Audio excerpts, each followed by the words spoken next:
Hello, hello.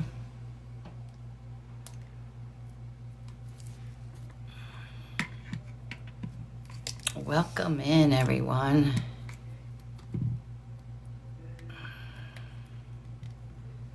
How's everyone doing tonight? Happy Thursday.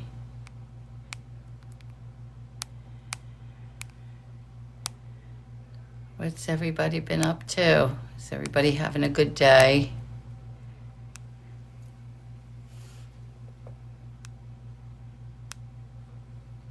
I'm just sending out some invites. I'm trying to get some people in here.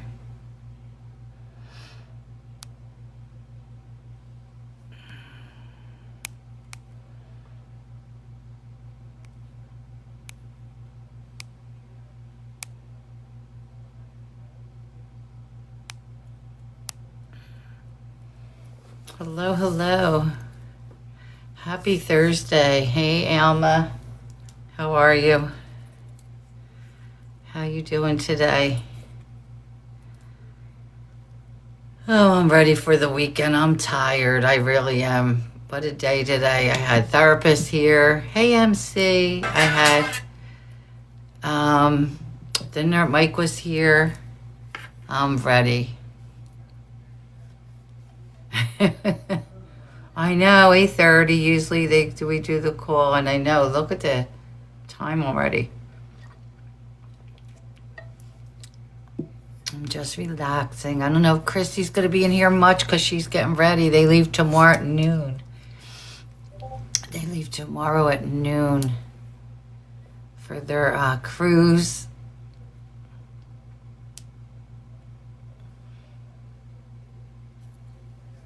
How's everyone doing? Hey, Karen. Hey, Dorothy.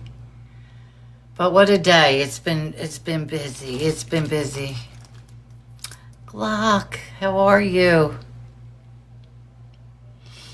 Oh, is the mic working? I'm over here talking. Is the mic working okay? I'm sure everybody would have said I can't hear you, right? Because I use the mic when the guys are coming on. Hey, Chris. Oh, okay. Thank you, MC. I have to use this for the phones. Thank you. Hey, Paula. Dan, you can't hear me. Oh, no. Thank you, Glock. Dan, leave it to you. Oh, my gosh. It's Thursday. The week's almost over.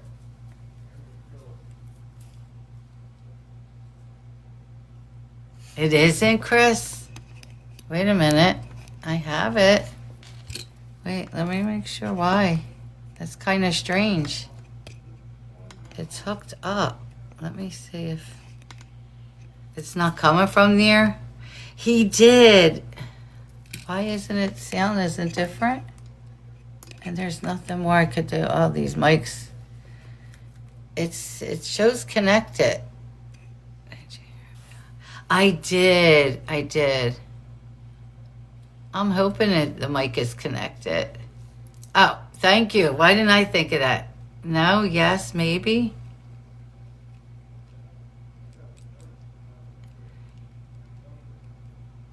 No? That's strange. Hold, please.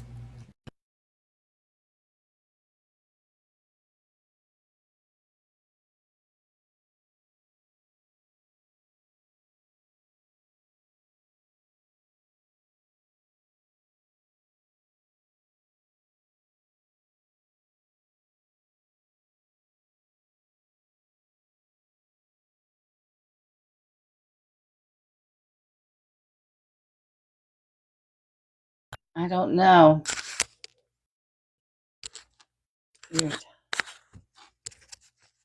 What's that?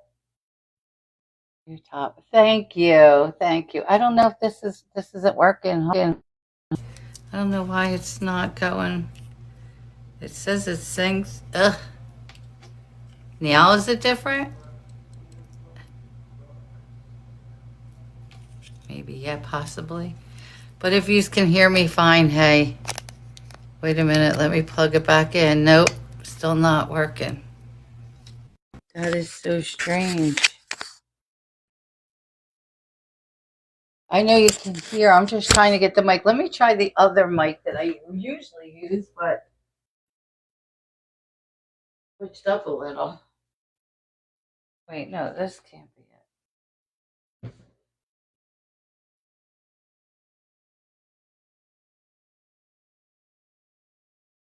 I have so many mics.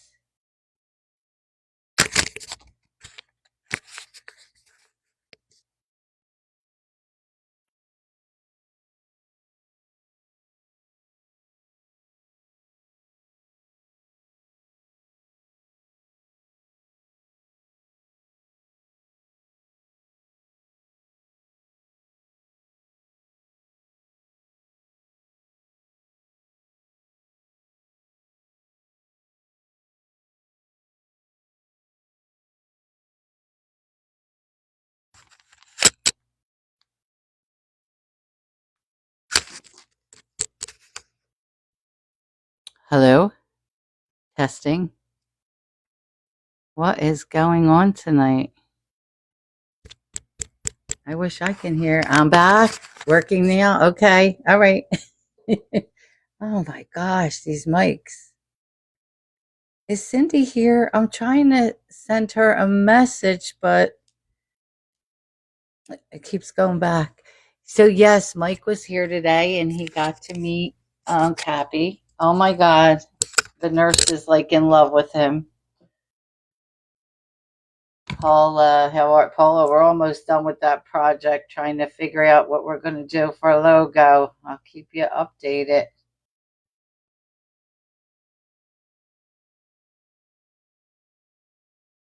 So this is what the nurse did today. The nurse played with Cappy today.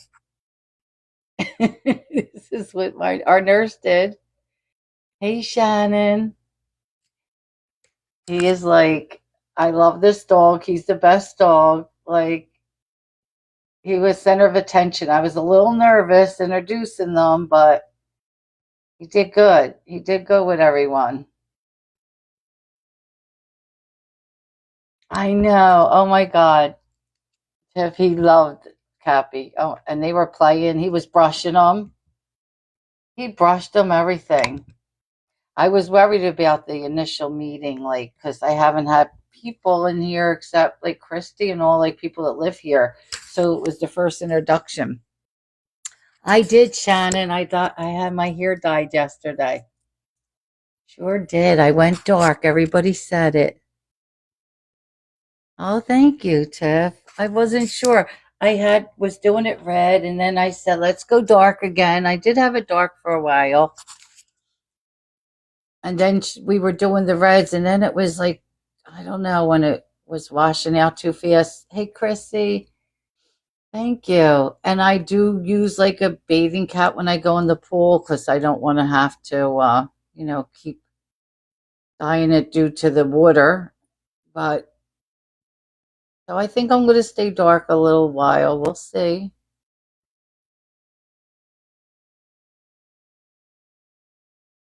So tonight we have Josh and John, and tomorrow we have Keith. Thank you. Yes, I think everyone knows Miss Caroline was in an accident last night. She had surgery today on her feet, on her ankle. She's doing good. She'll be in the hospital though. Hey, Dash Mom. Tonight they're going to monitor her overnight, and then she does have a long recovery. So sad. I have, Alma. I have. I just heard from him tonight. I was getting worried. Okay, I just had to get a message from Josh. I did hear from him, and he said, I read it to Christy. He said he felt like he disappointed a lot of us. Everybody who watches, myself, Christy, he was worried about disappointing us. I'm like, how could you didn't disappoint anyone? Like, no, don't think that way. Yeah, it was a car accident. Yep. Hey, Katie. I know. That's what I told him. Not at all. I mean, he's like, I feel so bad that I disappointed everybody, like the community, and Christy. He really named my daughter, and of course Ray. He named. But I said, you didn't disappoint us. Like, how could you say that? But he said, I have more work to do now, and it's a shame. That's what I told him, Dash Mom. I did. I was really getting worried, and then he messaged me because they need poop bags for the dogs. So he messages Marge. I'm like, so Keith needs them on his yard, Manny needs them. So they're like, Marge, you have to get us the bags. I'm like, oh my god. So all I have to do is send the message over to Wiley's Wish. I know I saw the car last night. Yeah. Did you see Alma? That was bad. That metal was up against the windshield. Somebody was watching over her. I know, Dash Mom. And I can have them live. Anybody could come up in the boxes when we do it, but we'll probably wait till Monday now because I have tonight with Josh and Don. Tomorrow with Keith and Hugo, a new guy. He's very nice. So yeah, we'll talk to him on Monday. Thank you, doing my best. I can't believe I went dark again. It looks, what's strange? I like the color on, this is my oldest phone I'm using because my two new ones, I have to, my two new ones are for calls. This is my 14. I love the color. It looks so much, does it, for those of you who were here yesterday, it looks different than yesterday. And I think it's the quality of this. I didn't see oh my God, the car was, thank you, T. Oh, it does, Alma. I was just going to say Alma. You would know. Thank you, doing my best. So the mermaid emote that's in the chat, like some guy Joe wanted me to make that, and we did it for him, and it has dark hair. I was messing around with Jake one time with AI, and we made pictures. So Katie and Lauren and they were like, you should go dark, and I did, but then she started going redder and redder and redder. But now I'm like, let's go dark again. I like, let's do the dark because it'll, and this was just done yesterday. Thank you, doing my best. Thank you.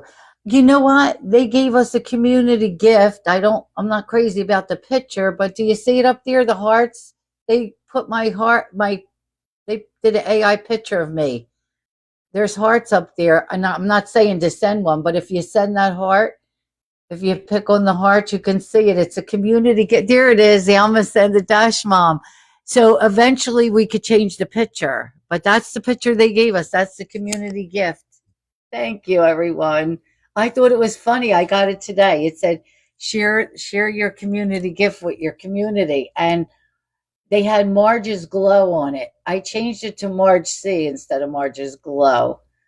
So, but I could change the picture like in a week or two. Oh, thank you, Cubby Bear. I appreciate you. Oh, yeah, I see it now. MargeC. Okay. So the picture they said they took off of my profile. I don't know. It don't look the same, but it is AI. But yeah, they gave that to the community. I was laughing today. But I think that's funny. They're doing that too. They're changing so much around. It's crazy. But so yeah, we'll talk to Manny tomorrow. And of course, he's living his best life, guys. He's living his best life. Look at him. Now he don't even want his bed. That's his spot. He just lays there. But he had a busy day today meeting all these new people, like the nurse, the therapist. Mike is like, oh my God. Oh, right up top, right? You just click on the gifts up there, and there's a heart up there with my picture. It's right there. And then right there, I see it now. It scrolls. It's that, and it's something else. I think there's three. If you click on it, does it show you all three? Oh, you go back and forth, and you could see. You swipe. So if you click on it and it's not there, you swipe.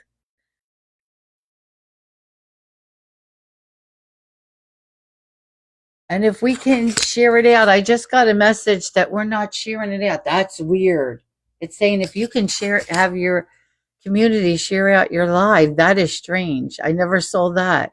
Flash goal. What do they want? Oh, that's not bad. 6 ice cream cones. Hey, Jenny.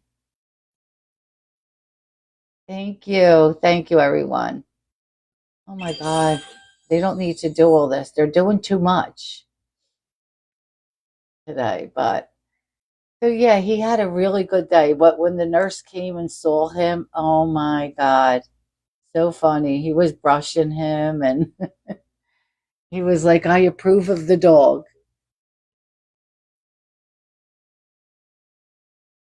And he saw my husband interacting with him. He couldn't believe it. Doing my best. It's like, are you crazy? Hey, Queen, I'm doing good. How are you? They want share out the live. There's your goals. They give me more goals. It's like, are you kidding me? Catherine, did you find that up there? If you click on the gifts, then you might have to swipe it over. Now the ice cream's there. He is home. He is home now. He's doing good, actually. They found out it was medications that were interacting with each other. Hey, Cecily, and they took him off of those. You don't see it yet? Let me see. Oh, wait. Let me see if I could show you one here. Sometimes it's easier. And they took him off of that, and he's doing great. Let me see. I could come in under. I'm not on charge with change. I could come in under charge with change.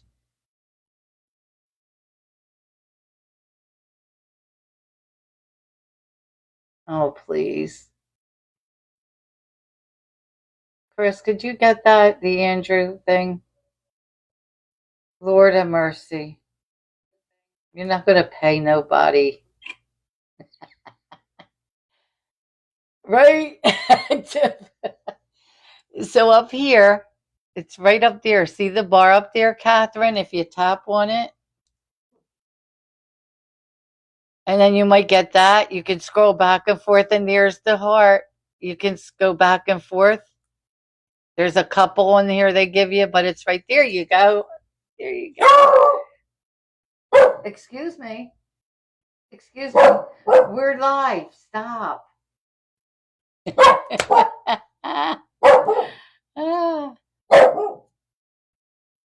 But he's doing good. He is doing good. Tappy? No. Oh my God, he's so funny. Oh wait, did Queen get blocked? Queen's good, Katie. I think that Queen's okay. Did she just get blocked? Did she say something strange? Hey, no, no.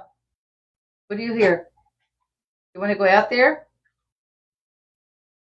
Oh, okay. I knew she was okay. Thank you, beautifully broken. Hey, no, no. You want to go out? We can let you out. Come on. You go to bark, you can go with Daddy. Here, go out. You hear something, Ben? I don't know what he's barking at. That's so strange. I did. Yeah, he's already in there. I wonder what he hears. He only barks if he hears a noise or gets Thanks, Katie. I know, MC. He's funny. He must hear something. Now yours is barking. Oh my God! Look what he started. Yeah, I thought that was kind of strange, but thank you, Mickey. You know what? It's so funny how my older phone picture, like you can really see my hair color than yesterday. And they're this iPhone. I have two iPhone 16s. I have a 14. I have 11, and I'm using my 14, and I like the picture better. Catherine, here we go. There's my glasses. There we go. Thank you, Catherine. Oh my gosh. They're really doing a lot with the hearts and for people who join your fan club. I hate to calling it that. That's crazy, but they're letting you buy stuff for them. It's crazy. You could pick glasses or whatever you want them holding. I kind of like the picture on this phone better. Like it seems clearer than the newer phones. That doesn't make sense to me.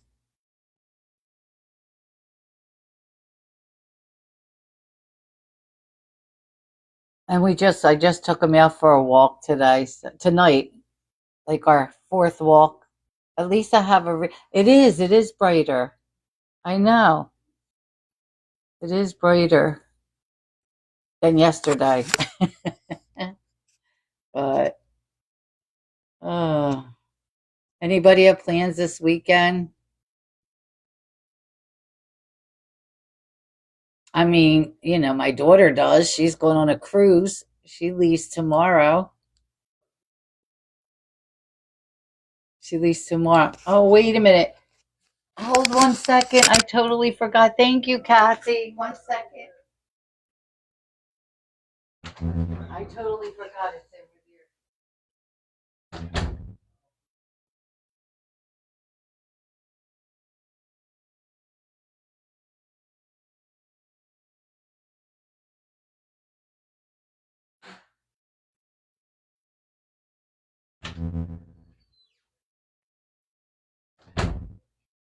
I forgot to put his drinks in the refrigerator. But look at that. Look at that. Dash Mom, Alma, everybody who knows, he's getting up doing things for himself since I got the dog. Like he don't even know where I keep the extra drinks on this side because he never got them before. And I'm like, it's right here. Mickey, like he's doing stuff. Like he's moving right where he didn't before. He used to just call me and I'd do everything. And oh, I know. It's so, even the nurse said, I don't understand. Like, this is amazing. I have a birthday party to go to. Okay. Yeah, it's like, I don't understand it. I said, were you faking all these years? Hey, Amy. I said, the dog is go. You know what, Dash Mom, you did tell me that from the beginning. And, I was a little bit leery, but he's the one that's so, like, I'm like, did you fake all this time and you're just making me wait on you? Like, really? We're going to, oh, you are beautifully broken. Thank you, Amy. I decided to change it. Everybody was saying go darker. I went darker. I went darker for sure. My car broke and Tony said, fix it. Oh my God. Are you kidding me? I love it. He needed, I know. And I had mine red and I just changed it back. Especially I'm in the pool a lot now. Not that I don't wear a cap on my head. Yeah, the medication too. The medication. But Chris, the medication was changed, and look, he's since we got the dog, he's loving it. Like the inflammation is down. Oh no. Yep. Yeah, Alma, I agree. Yep. I couldn't believe like the difference in him, like what he's doing. Oh wait, are you ready? He told the nurse. I didn't even tell Christy. He told the nurse. He said, "I even think I'll take my wife out for her birthday." I was like, "What? Are you serious?" Katie, no, Katie, no, no, Katie, your car. Oh no, Tony, call for help. I don't know if he's fixing that. I know, Alma. He said, I think I'll take her out for her birthday because he knows my birthday's coming up. And he remembered my birthday's coming up. Katie, I don't know. I'm a little nervous. If he fixes that, oh my God, I'll probably get a new one this week. I was going to say, just get a new car. Wait, Lynn's, when's yours? My birthday's the 25th, June 25th.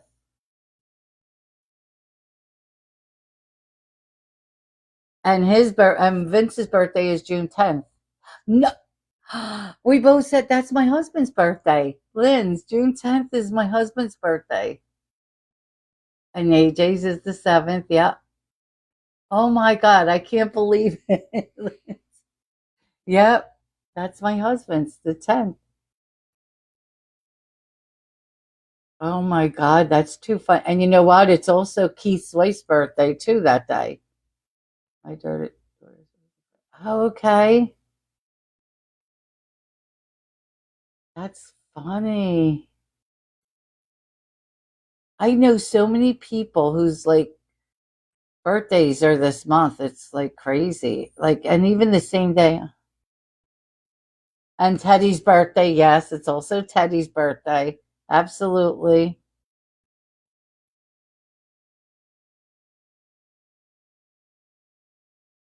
That's right.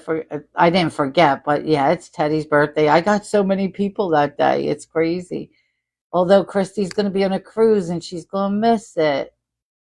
That's it. Yeah, it is tonight. Is Jay's show with Josh and John. Conflict resolution tonight.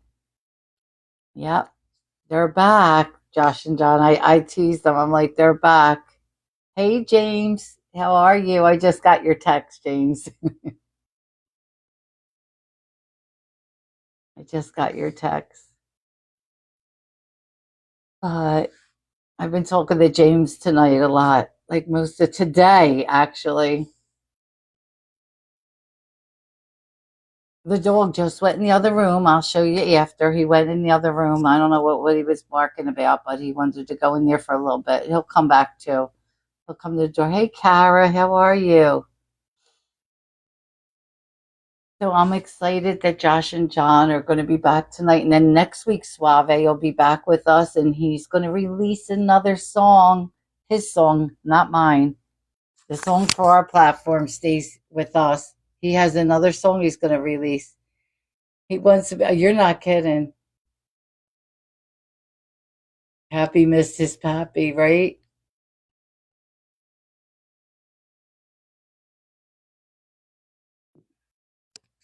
So they're going to, I wonder, they're going to be in the same room, Josh and John, but they call on two different phones.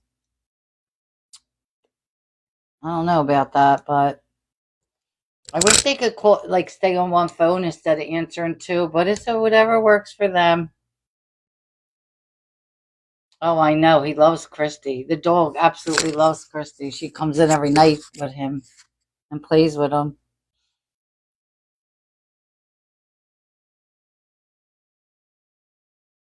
Alma, and thank you for the catch. Who saw the first who saw the first flyer I put out with the wrong date next week? Lord, I'm so glad Alma caught it and sent it to me. Oh, absolutely, he does. Jake comes in and Jake plays with him. He's funny. I had next week's. I had the 7th on there. I don't know how I did that. And Alma's like, "Are we doing this tonight?" My feed keeps free. Oh, James, did you check for updates for TikTok on in the App Store? Because you might have to update the app and then go out and come back in. That happens sometimes. I know, right, Alma? I was like, wait a minute, how did I put the 7th? I was like, are you kidding me? And then I spoke to Keith because I was doing it while I was talking to Keith too, because we were talking about the questions for tomorrow night. So I signed in via laptop, probably. Oh, okay. I never used my laptop for for TikTok because I think like with going live, I would have to use the studio. I have my laptop on, of course, but I didn't. Yeah, I didn't use that. But so yep, Christy leaves tomorrow at noon. She's leaving me behind. I'm going to be all by my lonesome.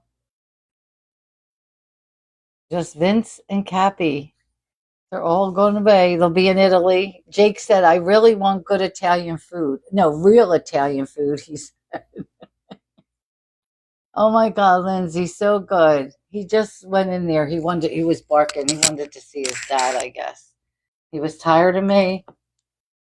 But Lindsay, the therapist, not the therapist was here today, but the nurse was here. Look at this. Him and the nurse.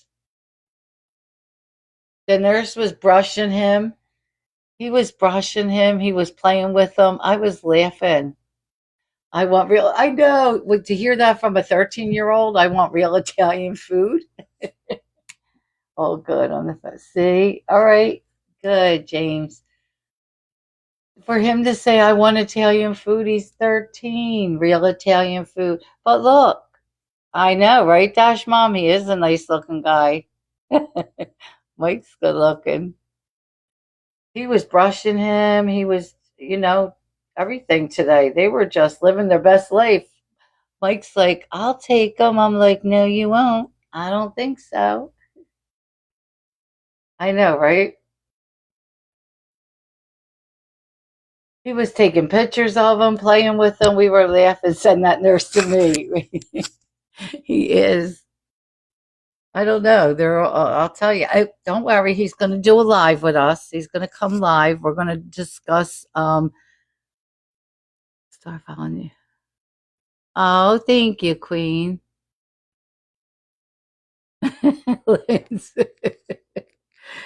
We're going to be discussing the weight loss and the shots. So we're going to be talking about that too. Like he basically saved my husband's life. This guy. And I said, it took you. A doctor didn't figure out what was wrong with him. That's Mike. That's who did all this. Like, are you kidding me? It's like it's crazy that it took a nurse. But he was like living his best life with my dog. I know, right, Dash Mom? Doctors. We were friends. Oh, okay. Yeah. I don't know what happened, but yeah, it's all good. And sometimes it does unfollow. It's kind of crazy. You think Mike is very good looking, and the his therapist.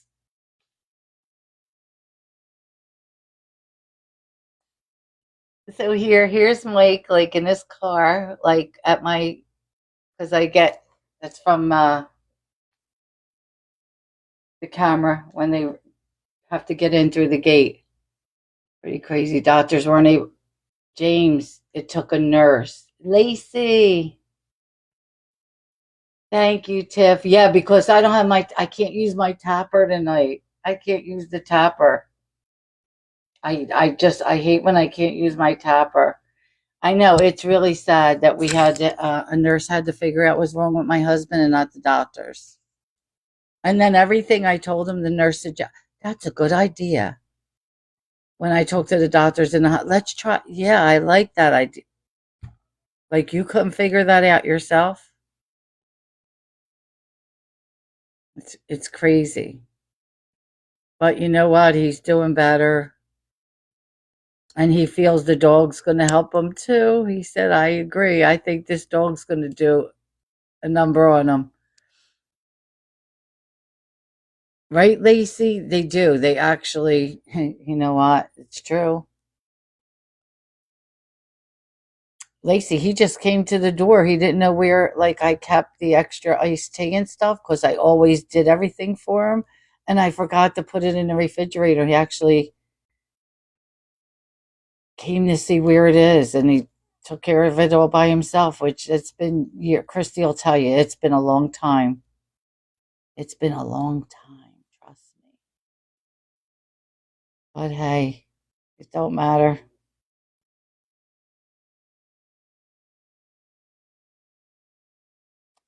I know, right? Linz, it's scary. It's really scary.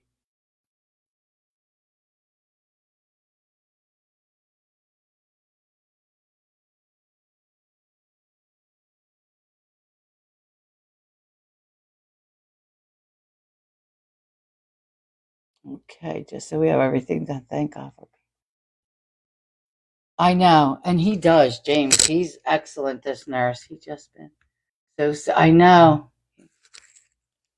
Queen. I thank God now every day that he's doing how good he's doing. But yeah, he's been so sick, and like we said, thank God for the nurse. I mean, he has him on the right direction. He like it would, but look at what happened. Hey, Paige. when he turned around and they were said, "Oh, we'll call a neurologist." No, we won't call a neurologist. You could take him to see one when he gets out. And I said, "But he won't do that. He will not follow up. It's hard to get him out."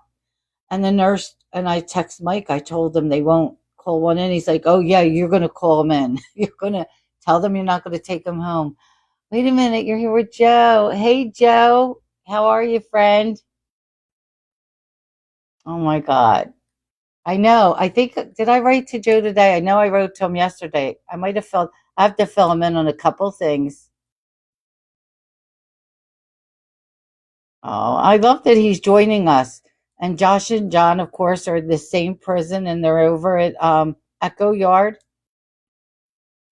And that's where Suave is. We need to get Joe over there. Wouldn't that be nice? Because they go into I don't know which room they go into, and they call me from there now, and they're usually all together. Like when we had our meeting, we had a 2 hour meeting, me, Suave, Josh, John. They were all in the same room, and they called me, but they called me on different phones. It was echoing a little bit. He says hi. Oh, I know. Hopefully. Well, and they're new there. They just got, we knew that. Josh and John are new there. John's the newest. John was last to go over. He put in a request and they accepted him. So I'm glad they like it there. They really do. They have a lot of programs.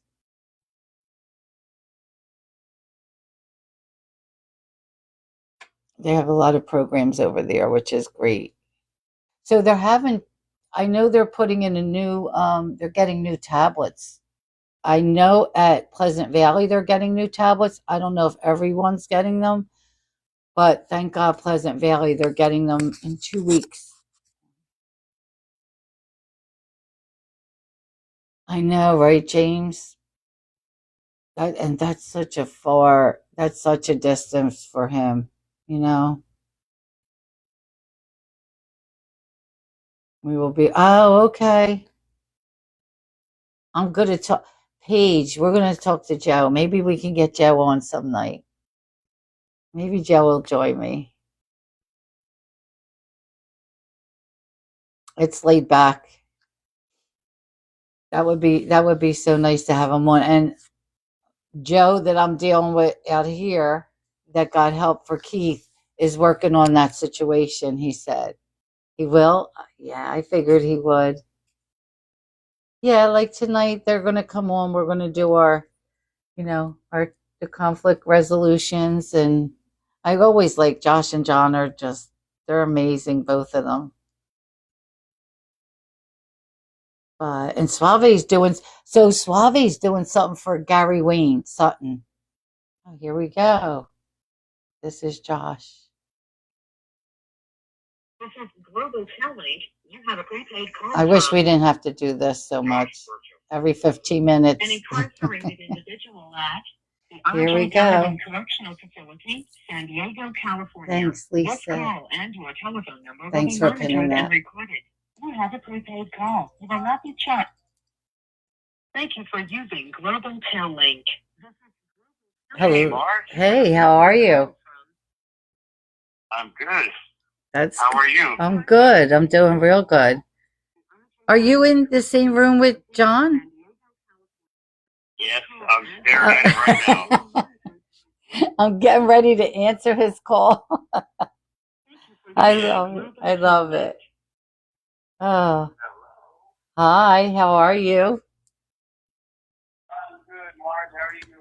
I'm doing good. Wait a minute. I think let me fix this speak. Oh, it is. This speaker is on. I just want to make sure the speaker was okay. You were you were a little low. Let me see if I can fix that. Okay, that should be a little better. That's 100% better. That's fabulous. Thank you. Okay. Well, the thing is that pretty sure I can hear Josh pretty well too. He's sitting right here. Yes. Yep. Yes, I can hear him better as long as I can hear Marge. Exactly. Is there feedback?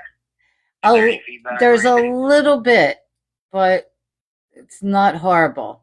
Like, I don't know how close you are. I don't know. And if one of you lower it, then the other might not hear it. So I don't know. Well, and what I'll do is I'll just put my mic on the other side and see if that works a little better. Okay, that works. Well, because Josh tends to project his voice way all over the place. Yep, that's right. I grew up screaming and yelling, so I had to project over everybody else. That's right. That's right. Yep. And Paul pours out in his voice. So, yeah. Absolutely. Are you still feeling under the weather? You sounded, John. I am. I know. I can hear it. I still have a little bit of that stuff in my. It's weird. It's like this. It's hard to describe because my body has felt really good, but it's just like this nose throat thing. Yeah, I hear it. But this is it's weird. So hopefully it doesn't get in the way, and hopefully I don't start coughing. But I think we'll be all right. Yeah. I won't talk as much, which is hard for me because I talk way too much. Oh, please. Welcome in. Hey, Sam. You're good. And you both called at the same time. That was perfect. Yeah, we got to time it out pretty well. Yeah, the way the calls come in. Are you getting new tablets? In theory, yes. Okay. We hope not. I know, right? Because I heard on the 17th, Pleasant Valley gets theirs. June 17th. Oh, okay. Yeah, they were actually doing something with new wires and cables and yeah. Upgrade. They actually need it, but I don't know. From what I hear, I don't know. I'm not going to say anything. Use that term loosely about upgrading because from what I hear, it's I know. horrible.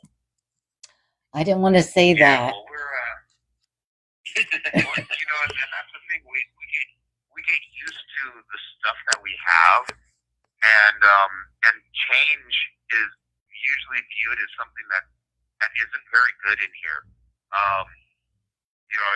Nobody likes their programs disrupted when they're in prison. So, yeah, sometimes it's a pain in the butt having welcoming change. Right. It invites conflict. Yeah. Yeah, the only thing is I'm wondering because Pleasant Valley, their system's horrible right now. They can't afford for it to get any worse because they're down most of the time. they're down so much. Your telephone number will be monitored and recorded. So I told you, Josh, I spoke to you last night, and I was a little down last night. I know you could tell. Over Manny. Yes. Yeah, I was really, that bothered me that with board and that he wasn't found suitable and he has to do another year. He has to wait to go to board. I took it pretty hard. So I was kind of down yesterday. And then I didn't hear from him today. And what do? Like when you have someone that's you can't reach, and I wrote and I sent cards and I wrote and nothing. You know how helpless you feel when you don't hear back from that person. So I was thinking the worst, that he's depressed and what am I going to do? So I reached out to Angel because she's with the dog program and she can go in there, but she goes there tomorrow. And I'm like, you have to reach out to him. You have to find out. He's not talking to me. And here the tablets broke. See how the tablets are they're like not working. Finally, he was able to get a connection and write to me, and he says he feels like he failed me and my daughter and Ray and my community, and I'm like, what? He said, like, I feel like I disappointed everyone, and I'm like, no, you didn't disappoint us. Right, we have to give him the moral support and support him in this. It's not a failure.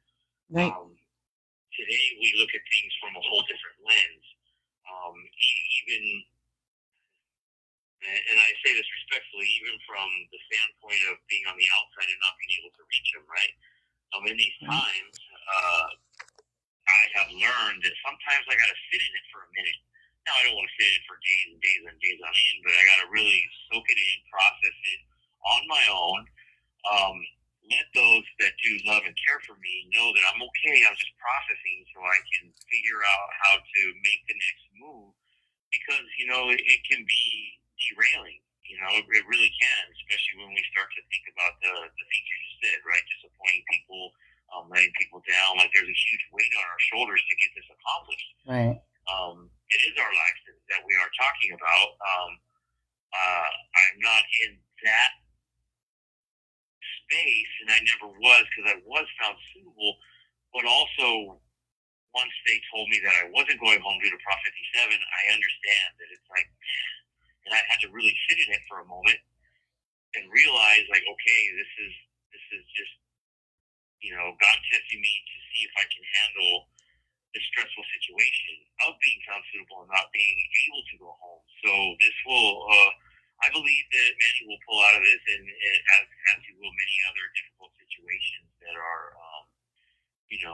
testing the coping skills and Right. the strategies that we do have in place. And yeah, my heart goes out to him. I know it's difficult. John and I have been around numerous individuals who have been denied, for various reasons. Right.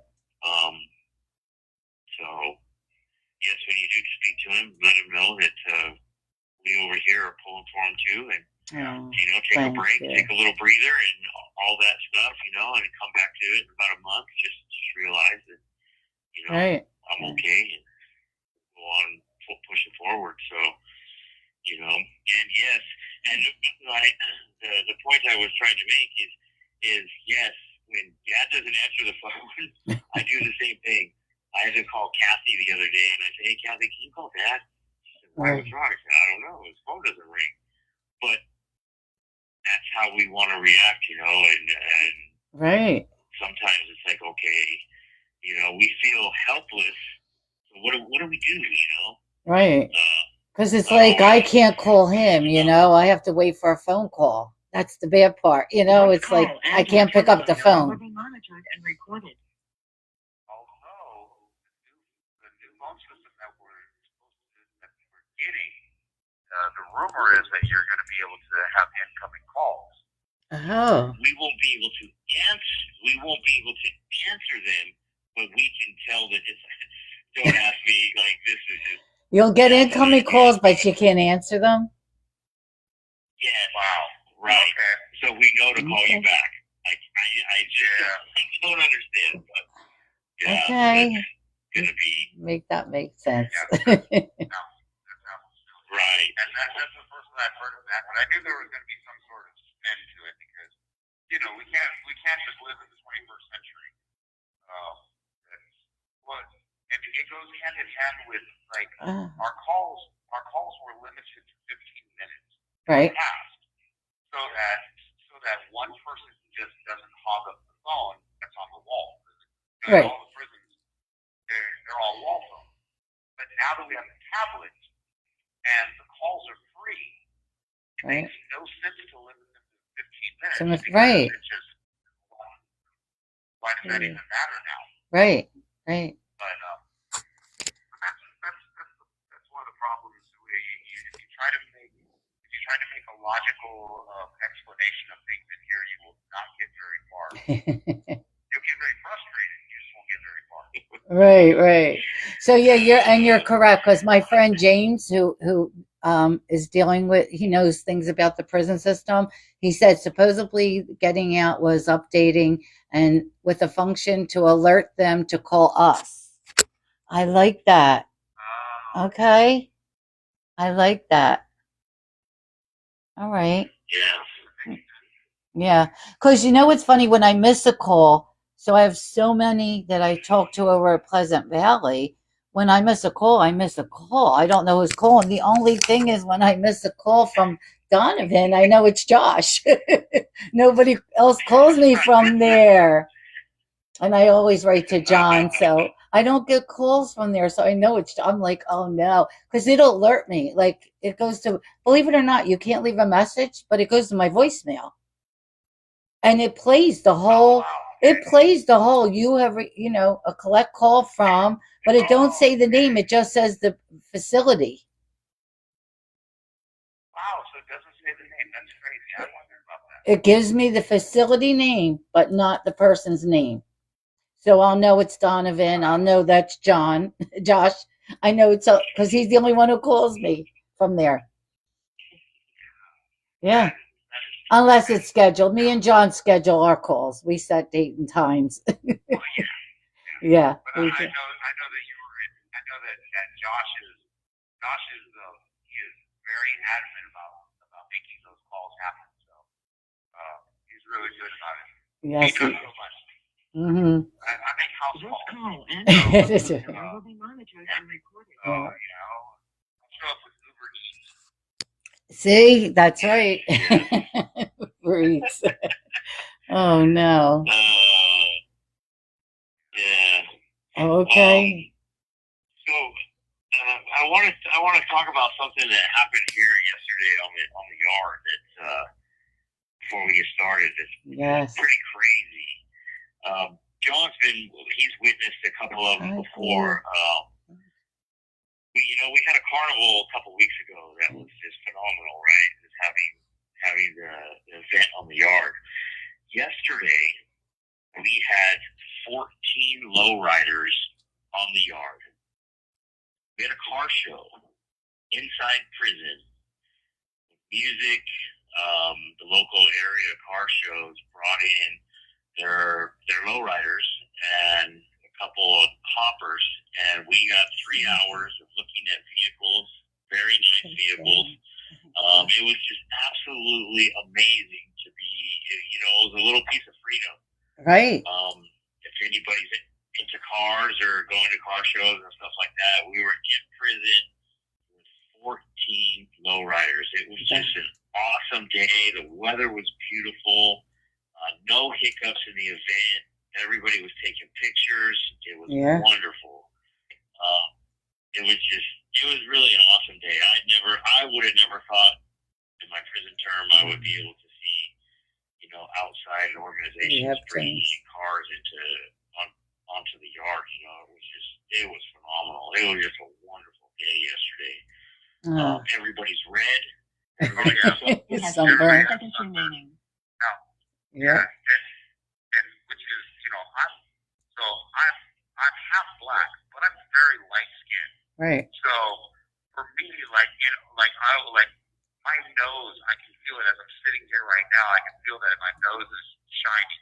Right. Right. Because the sun was, You have 60 seconds remaining. Looks like it is about that time. It's that time. All right. Yes. Okay. Let's do it. All right. Yes. Josh called. Josh called me last night, and he was so excited about the car show. Oh my gosh, they did that last year. Okay. He was so excited last night, and I felt bad because I kind of was a little down. He called me late. I didn't hear from Manny, and I was like, oh my God, and he knew, he heard, he said, something's wrong with you. And I'm like, Manny went to board. He got denied. It was working on me, and I didn't hear from him. We waited for him to come on live with us, the call us, and he didn't. But I didn't realize, again, the tablets were down. Last September. Oh my God. Okay. All right. Wow. And they had a carnival. What, a month ago? 3 weeks ago? And he was so excited about the carnival. I was like, wow. So they're actually in the same room together. They're in the same room at Donovan. 11 slow, yeah. And we do this and we're not paying for the calls. It's crazy. Look at An this. incarcerated individual asked The RJ Donovan Yep. Correctional Facility, San Diego, California. This call and your telephone number will be monitored and recorded. You have a prepaid call. You will not be charged. So Paige is my friend Paige. You know, Joe's over there too. Remember I told you about Joe? He's over at Donovan. So they're listening in. He's on the phone with her. Oh, hi, Joe. Hey, Joe's How are trying you to get doing? to your yard. I think he put in for a transfer. He's trying to get over there. Oh, right. Is he dropping points from level 3 to level 2? I believe so. Yep. So he's trying to move. So, yep. Had to pay for calls. Remind me again, what was Joe's wife's name? Paige. Paige, that's right. I know it was a great name. Yeah. In fact, Joe is friends with Tommy because when Tommy came on and was in the box, he heard his voice and he was like, I know your husband. So, yep. So, yeah, Tommy and him know each other. Yes. So they're listening in from at home. Yeah. Yeah. And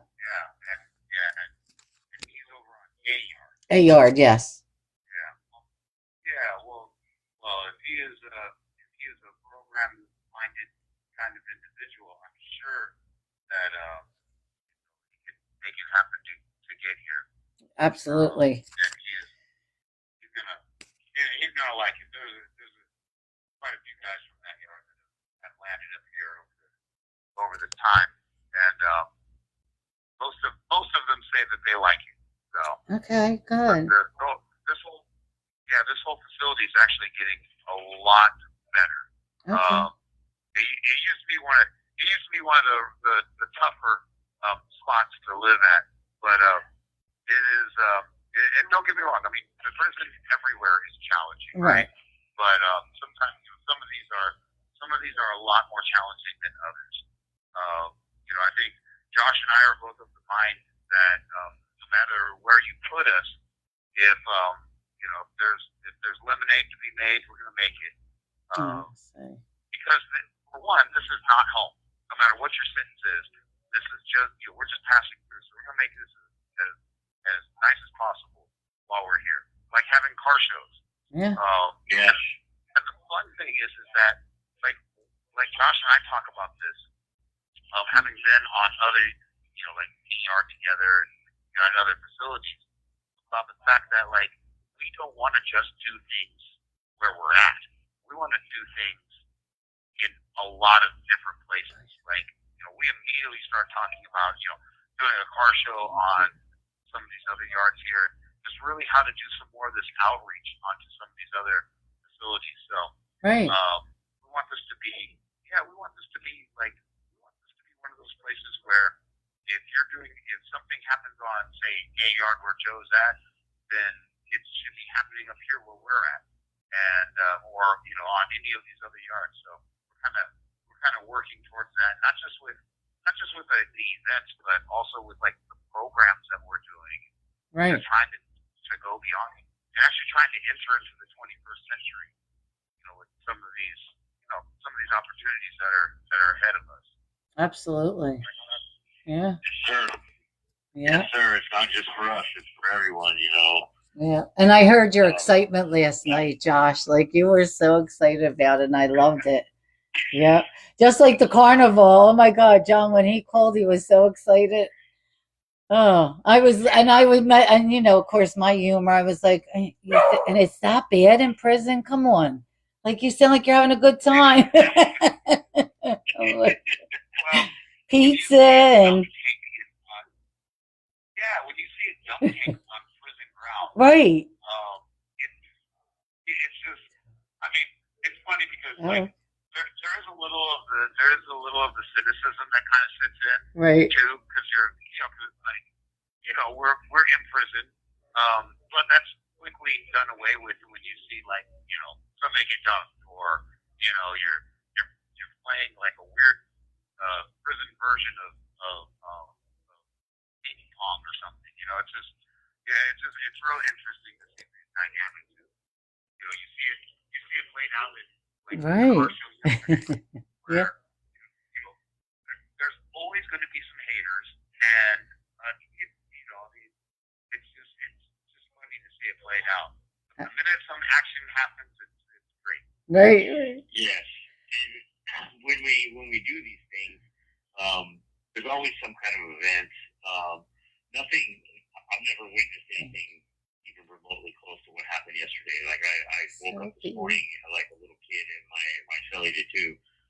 We're car guys, so Yeah. and he just happens to be a lowrider himself. So from right here in San Diego, we're all we actually live in a cell, fortunately, where there's three of us from San Diego, and one Right. was raised in part of San Diego. So that's a rarity, you know. But when we talk about these things, you know, and like the carnival, the premise is to ignite that fire into these individuals that we facilitate these groups to about change, is to start that fire, you know, light a fire, and they want to get the This call and or telephone number will be monitored and recorded. what we took from ourselves, right? We kicked and screamed, each and every one of us inside prison. Well, I shouldn't say each and every one of us. Most of us in prison kicked and screamed at the front gates trying to get into prison. Right. Through the lifestyle and the way we were living through criminality. So when we have these events, it really, you know, it's tenfold. You have individuals who have been down for 30 years, haven't seen a car, up close and personal. Also, you have individuals who are looking at it like, damn, I used to have one of those. I used to go to car shows. And, you know, the hope is that because the chatter today even is just how awesome it is to have the event, but it gives them that little bit of taste of like, shit, I got to get my ass in gear right here. And I gotta start doing what I need to do, you know, to get out of prison. Not just having the gates open up, but actually foster change. The individuals that were here were local individuals, but also they have a story too. Mm-hmm. You know, some of them have been to prison before. Some of them are, you know, ex-heroin addicts, addicted to meth as well. This call you know, and or telephone number will be monitored and recorded. They're relatable to us, you know, and a lot of the individuals can relate to that. And that's the beautiful thing. Like, okay, now we're on this level playing field, but you're bringing in $100,000 car, Right. letting us, you know, drool over it, you know, and see that, hey, it's possible. And they look like us. They, you know, they talk like us. It was really kind of a full circle moment, especially for some of these, you know, individuals who've been down for 30 years and seeing these Impalas, you know, that we had a Bel Air here, Impala, some Cadillacs, beautiful 52 Chevy Deluxe, you know, just, and it was just awesome to see people with no incidents, you know, nothing, not even with the cops having problems with inmates or nothing. It was like being at a street fair, or it was like being at a car show on the streets where, you know, law enforcement's there. It's their job. Right. I gotta interrupt Josh on that one, because the funniest, well, I don't know, I want to say the ironic part was the person that complained the most about what was going on was actually one of the staff, one of our COs. Really? Who will remain nameless, but it was ironic because here it is, you have, you know, no incident, like everybody is, you know, enjoying themselves to, you know, as much as they can, still going about the business. I mean, I had work I had to do, and we all had works to do. Josh played a really instrumental role because he actually works with the machine shop that hosted the event, so he had to run around with this ridiculous jumpsuit on. Oh, and, no. Thank you. It was awesome. But yeah, it's like the only person I heard complaining about it was a CO, and she was pretty regularly complaining. Not really about the show, just about, I think really just about life. I mean, she's just unhappy with life. So yeah. Yep. There was something else. See? Wow. You know, so just like outside. Yeah.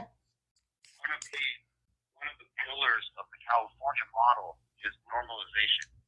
And so for us, it is being able to kind of bring some of these events in and put them on and bring folks from outside inside to have a little bit of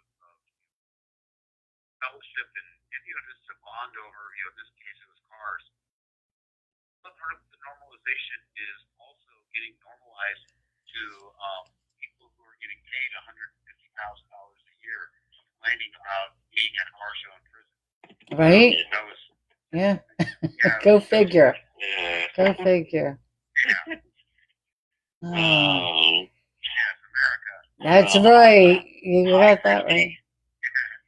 Christy is somewhere in the chat. I think she is packing because she leaves for her cruise tomorrow. She's flying to Barcelona. Then she's getting on a cruise ship to Italy, France, Greece, Spain. She's going to live her best life. Wonderful. And I'm going to miss her. Like, I'm so sad, but I'm glad. I mean, I'm glad she's going, but I don't like, there she is. She said, I'm here listening while packing. Multitasking. I love it. Right? Spain. Spain, France, Italy. She's going to. Okay. Yeah. It's going to be great. And my grandson, my 13-year-old, said, I can't wait to have real Italian food. I was laughing. Real Italian food. Oh, geez. I know, right back porch. Yes. When I went to Italy, a little bit younger, I went to Italy when I was younger. Right. And I remember my first taste of Italian food. I was This so call let and down your because telephone number I will was be so monitored used and to recorded. American Italian food. And I wasn't really health conscious or anything, but like I was used to like heavy meat sauces and way everything overly seasoned and a lot of salt. And then we went to Vicenza, Italy, and everything changed. But I just remember, like, at first I'm like, this is spaghetti, because I didn't understand that that's actually more pizza. I didn't realize that every place, every region that you went to had their own version of it. Oh. So, it was, to this day, here it is, 25 years later, and don't you say anything about my age, Josh. I'm just kidding. It was a lot longer than 25 years ago. But here it is all these years later. Sure. And I totally remember that, my first impression of Italian food. And then a week later after being there, it's like, this call and your telephone number will be monitored and recorded. Yeah. She's going to have such a good time. Yep, she is. They're going to have a great time. My mother-in-law was from Italy. She came here, at a young age. And, oh, my God, her cooking, the best. The best. Everything. When I first met my husband, I went in the basement and I saw tomatoes laying on a blanket, like hundreds of tomatoes on a blanket. And I was like, what's going on in this basement? Here, she crushed her own tomatoes and jarred them. Wow. Like, that's a lot of, crush your own tomatoes. And she picked those tomatoes, too. She went, picked them, crushed them, jarred them. Oh, yeah. My mother-in-law's food was the best. Yep. Oh, nothing like grandma's food either. Right? Absolutely. Yeah. Absolutely. Yeah. But You have 60 seconds. so do you want to call back and then we can get into it? Yeah. Okay. Now you're talking about food. No, we're talking about food. Exactly. Oh, okay. All right. Oh my God. These two are amazing. And thank you, everyone. Thank you, Back Porch. I appreciate you and Soapy and everyone else coming in. I see you guys. It's just I don't like to interrupt the guys when they're talking. Thank you for sharing so much. I appreciate you. Lisa, you could pin that. Thank you. These two are the most amazing. Thank you, Lisa. I love Josh and John. Global Tellink, you have a prepaid call from an incarcerated individual at Thanks, Soapy. I appreciate you. San Diego, California. This call and your telephone number will be monitored and recorded. You have a prepaid call. You will not Thank you for using Global Tail Link. Okay, what is Josh doing? He's slipping? I see his thumbs. His thumbs are moving like crazy over there. Yeah, usually he's way faster than I am. Right. Yeah, no, yeah, it's hilarious. His thumbs are just like, I mean, yeah, I know we told you and everybody that's listened before.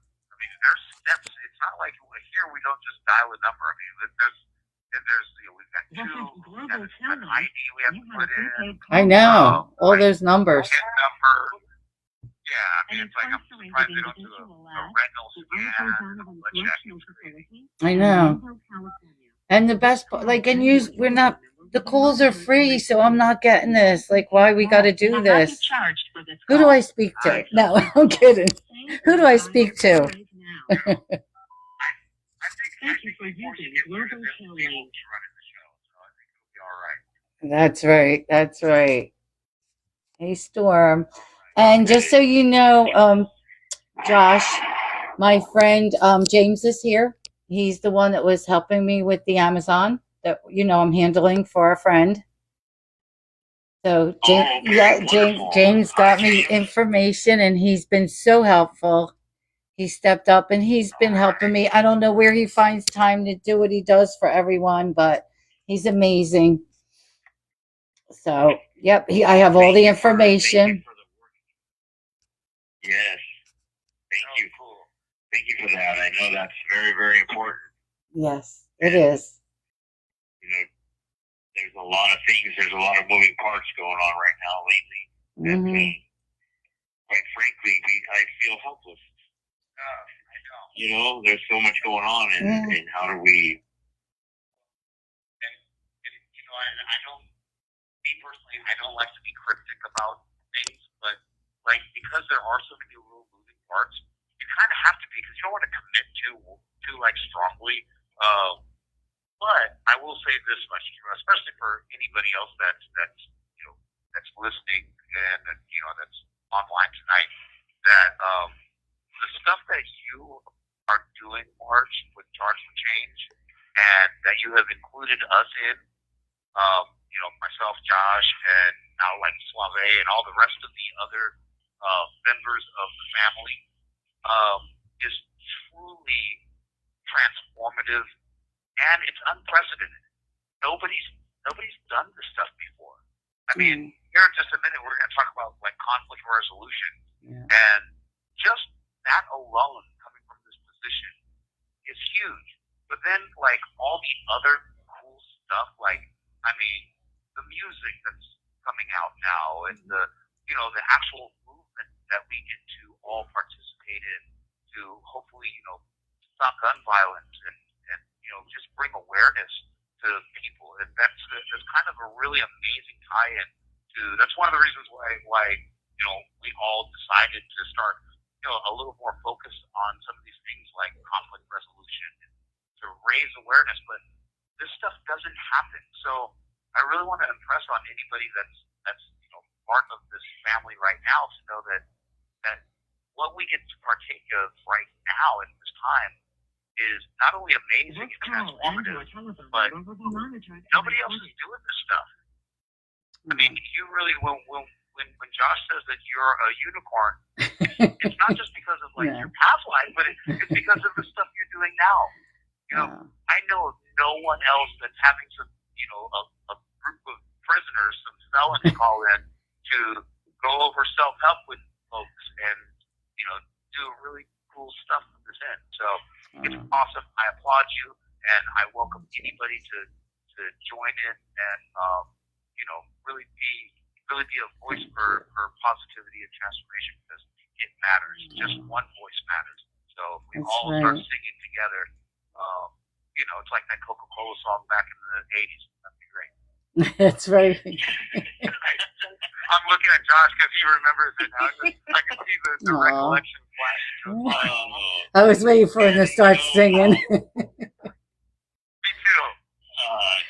It's great, James. Thank you for joining us tonight.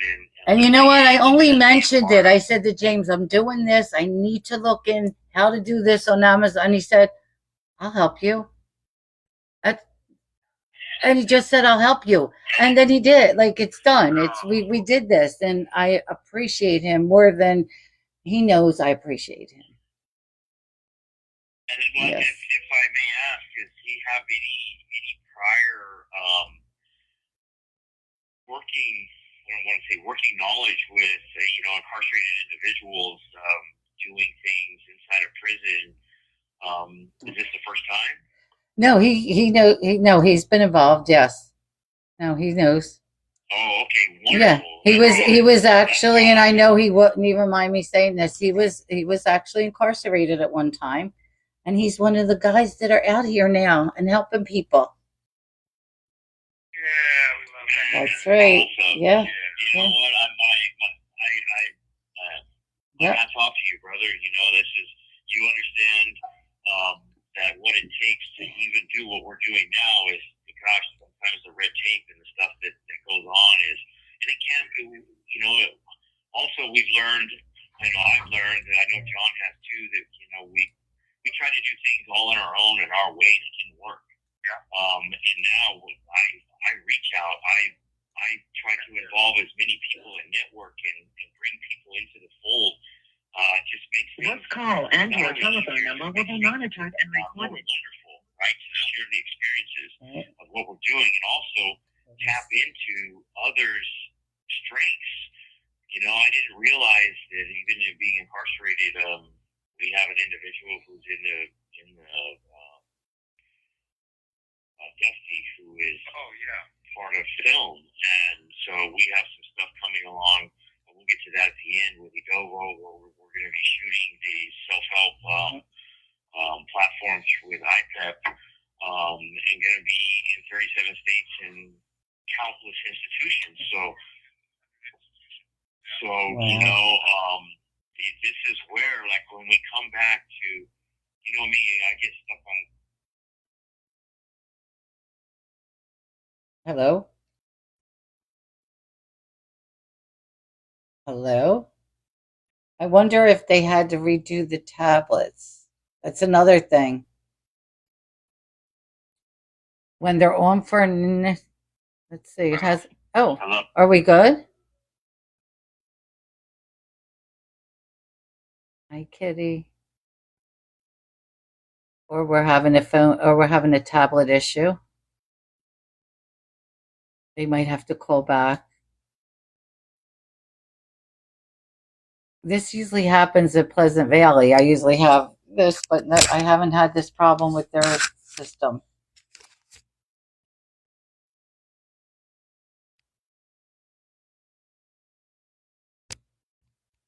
Yeah, with the tablet. Yeah, they have to use their tablets. Otherwise, it's a wall phone. So I don't know why we went out.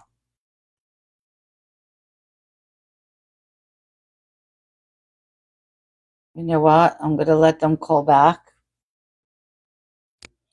Yeah. Actually didn't know that. And the system has been so bad, and they promised new systems, but I heard it's going to be, I don't want to say it, it's going to be worse. So they'll probably call right back. Because usually they don't have to sign it, because every hour that they're on their tablet, every hour is another thing. They have to sign completely off and sign back in. That I don't get either. But just like the 15-minute calls, you don't pay for the calls, but they still have to do this. Cindy, I know my older phone has a better picture. My older phone has a better picture, or it's delayed too. Okay, here we go. We're back. This is the Global We're Tel back. Link. You have a prepaid call from an incarcerated individual at the R.J. Donovan Correctional Facility, San Diego, California. That was This just call and your strange. telephone number will be monitored and recorded. You have a prepaid call. Thank you for using Global Tel Link. All right, let's try this again. Yeah. Did you hear me? Yeah, I could hear you now. Oh, That was strange. okay, good. That was weird. It kicked both Josh and myself off. And now There we go. Again. That's kind of strange. This usually happens over at. Let me see. We got this phone. I can hear you now. I didn't hear you for you went out again, John. Oh, well, can you hear me now? Now I could hear you. Now you're back. Well, the irony is, as I look out the window of the office that we're in, Mm-hmm. I'm looking out to the day room, and I'm watching one man shave another man's back. So things could be a lot worse Oh my God. and weirder. Oh my God. Can you hear me? Okay. I can hear you now. What just happened usually happens when I talk to Keith or Manny. I can't. Hello? Hello? Okay, all right. Can you hear me now? Can you hear me now? I can hear you guys. Yes. I don't know. Good. That was so unusual. So weird. I know. Like I said, this usually happens with Pleasant Valley, not you guys at all. Yeah. Well, I would pay these enormous taxes in San Diego. Right?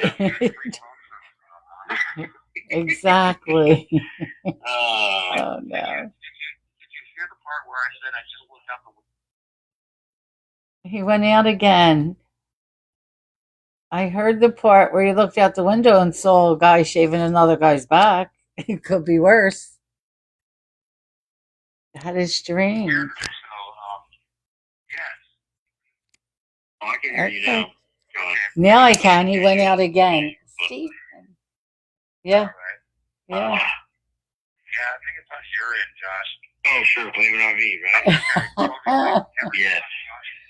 See, and this is a perfect example of where we get into conflict resolution. Oh, great segue. Yeah, Yeah. perfect. See, the phones are setting us up even. Oh, yes. Right?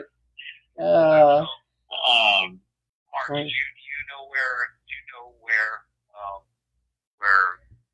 what part of the brain conflict comes from? No. It's actually serious. And it actually has something to do with James too. Ironically, because actually conflict originates in the cortex of the brain. That's the part that's in the front of our brain. Yes. And it's the part that is, and this is where it ties into our buddy James, because in the cortex, that's where all the decision making. This call and/or telephone number will be monitored and recorded. Also, our creativity and our discovery comes from. Right. The thing about the cortex is that, like, not only does that where conflict originates, but it's also the place where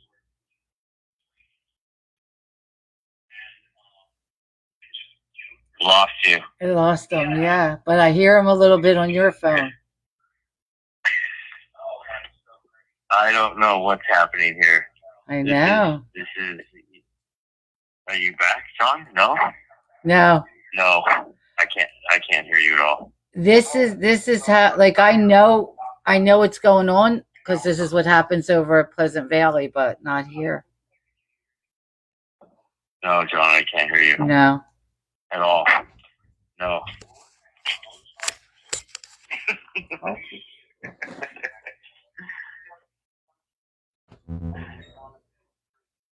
No, they can't hear you, John. He's still talking over there. No, this isn't a skit. Yes, it might kick me out too. Don't know what's going on here. I know. Yeah. Can you still hear me, Marge? I can hear you loud and clear. Marge. Yes, I can hear you. Oh, okay. I can hear Well, you. John's gonna try to call back and see if he can get picked up and because John is the brain. He is the cortex of Ren and Stimpy here, Pinky in the brain. You know. I know what that is. I just didn't hear what he said at first. I didn't understand, and now I'm like, oh, okay. Yes. Well. And now we lost him. What is going on tonight? We have this guy. Look, he's like, Mom, what are you doing? Oh, Conflict comes in every shape and form. You know, we deal with it on a daily basis, and some of us deal with it better than others. We have different types of conflict, you know, especially in the world today with, you know, America being a melting pot. We have cultural conflict comes into play a lot, you know, and here in prison, we see a lot of that too, because there's a lot of different cultures here in prison. We're actually very diversified, not just in, you know, free black, white, and Mexican and Hispanics, you know. This is Global Kelly. You have a prepaid call from. So, you know, this is a huge part about like what's going on in society today, and having San Diego, California. This Oh, call rats, and here your he telephone comes. number will be Coming monitored in. and recorded. You have a prepaid he's call. coming in. yes, but it wouldn't be the J&J show without one of the J's, right? That's right. That's right. Thank you for whatever you did, Marge, because I'm pretty sure Josh ran over here and hit the call on my tablet or something. That was very, very weird. That is. That was She crazy. accepted your call, that's what she did. Yeah, it might be one of those. Might be one of those nights. Nothing we can't deal with, right? That's what Exactly. it's about. Is conflict. Exactly. It's pushing through these things, you know. Yep. But you know, and if anybody has any, obviously, you know, as we always ask, please come up, have a conversation about conflict as we get going and what it is and how we navigate it. Yeah, You know, anyone's always welcome to looking for come up. ideas, perspectives, and what's worked for you, what hasn't worked, or anything like that. You know. And plus, we pretty much live vicariously through all of our interactions. So, you know, you really are our insight into the outside world, because both Josh and I have been here so long that, you know, This conflict call in here and was a your little telephone light number in here. will be monitored and recorded.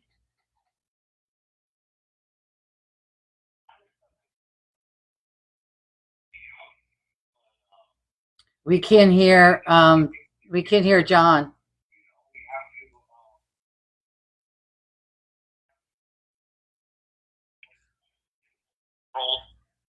It just came back on. True. And John went out for a second. He just came back. Okay, am I back now? Yeah, you're back now. You went out. Yeah. Oh, Okay, so just pretend that we're just nope. It's going out. I don't know what's going on. It started off so good. Now I don't know what's going on. Resolution is not just about calming yourself. It's also about, yep, exactly, James. I don't know what's going on, but Josh, I'm still here. we lost you. Yeah, I lost you for a while. Both of them went out. No, we can't hear you, No. John. Do you want to come plug in and see if it's over here? You want to plug into me? He's gonna log out and log back in. Okay. I heard Marge say something, and if I heard correctly, it's about regulation, like self-regulation, understanding. What was it that you said, Marge? No, I said I was reading James's comment. Resolution is not just about calming yourself; it's also about reading the room. Right, Yep, and so later on we will get into that. What is emotional intelligence, right? And this is where it really this conflict, especially with what's going on in society today, right? We have a lot of gun violence. We have a lot of just violence in the streets, and when we don't have this conflict resolution skills from as children, you know, when maturity and imagination develops from that kid who doesn't have that skill on understanding what conflict is, and then they add their own twist to it, the decision making and all that reasoning and judgment, all that crap goes out the window. When they don't have that creativity and discovery to problem solving. Right. You know, it affects, you know, our romantic relationships as they develop into what a commitment is, and then when we do have conflict in our romantic relationships, and even in our, you know, friendships that are our close friends, without this ability to actually utilize some of these skills, and you know, like I said earlier, like a helpful skill is to learn the ability to stand still in the moment. What does that mean, right? You learn to stop or slow down your thoughts and conflict processes by asking, you know, some questions like, in the middle of conflict, if we don't practice, what happens? We say shit that we don't mean. We're just reacting out of impulse, you know. So if we slow down and take a second to say, you know, you have a prepaid call from. Let's see.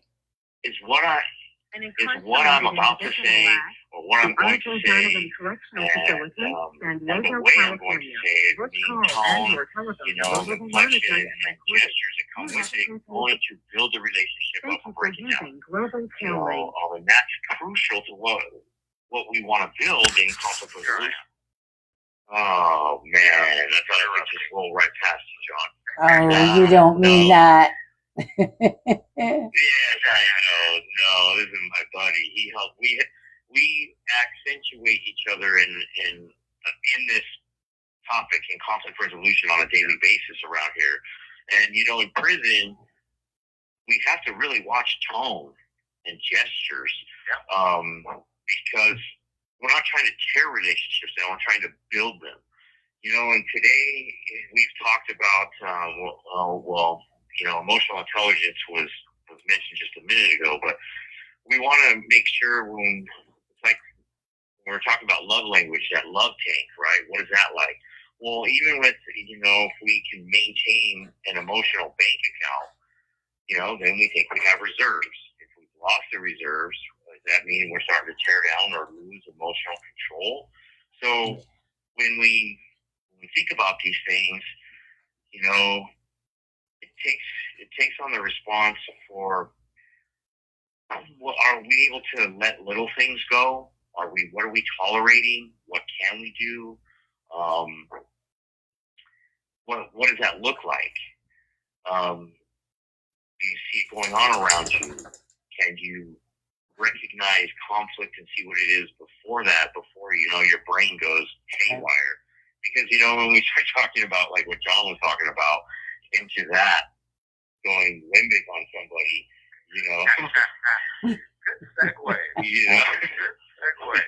Yeah, it's funny because like Josh knows that, you know, like when we talked about doing, you know, like this emotional bank account, and then how I don't know, just that like, you know, when we like he said, like when we lose the reserves in this emotional bank account, we begin to tear ourselves and other people down. And that's actually tied directly to the limbic system in our mind. And it's like that's that space where like we express anger, you know, unhealthily, right? And you can always tell because your blood pressure goes up, like when you're going limbic on someone, your blood pressure goes up, your heart rate increases, like you get this rush of adrenaline, and it also causes our brain to like get all mushy and weird. And the wild thing is that we all experience this stuff. I mean, I experienced it today. I was having a conversation with one of our This call and your telephone number will be monitored and recorded. Our primary prison sponsor of our KidNet program, and somebody who works really close with Josh and I. And I mean, she is a serious professional and goes out of her way to help everybody in here, including us. And like half the stuff that we pull off in here would never happen without her. But because of all the frustration that we get to deal with in here, I felt myself like actually going. You have 60 seconds remaining. I didn't have a solution to a problem. And so it's like, you know, like I had to pause in the middle of this and go like, what am I experiencing here? Yeah, I know. I gotta call back. Okay. So we're gonna call right back and then touch on some more of this fun stuff of like endorphins and anger and conflict. Okay. Okay, Mark. All right. I hope they could get back.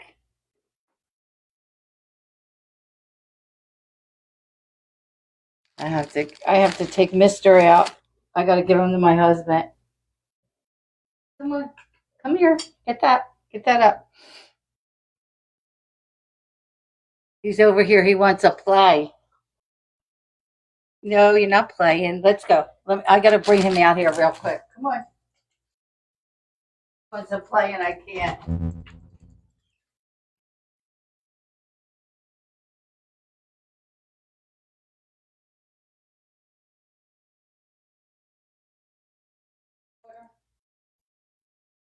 He's been with you for a while. He wants to play a little much tonight.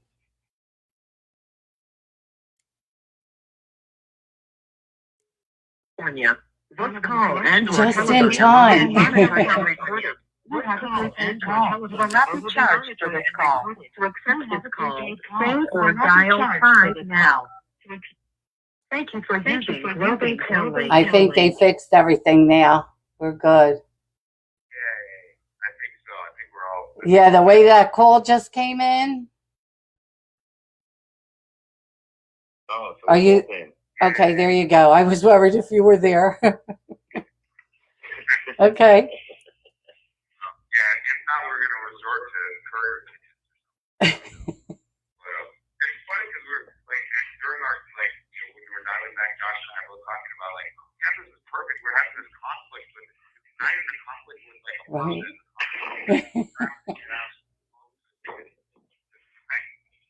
Funny. And so like this is words to the wise to anybody that's listening out there. That like when your limbic system starts to kick in, you can always ask yourself like, what is my body experiencing right now? Like is my heart going up? Like is like how am I feeling? That's telltale sign that you're entering sort of into some sort of conflict, right? It's a trip.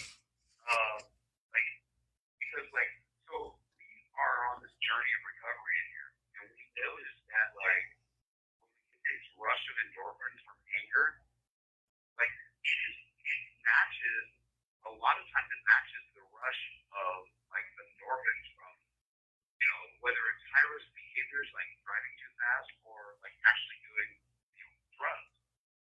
It's weird if people actually get addicted to conflict because especially if they trade out of doing drugs or other high risk behaviors. A lot of times they trade getting into conflict because they get the same rush of endorphins.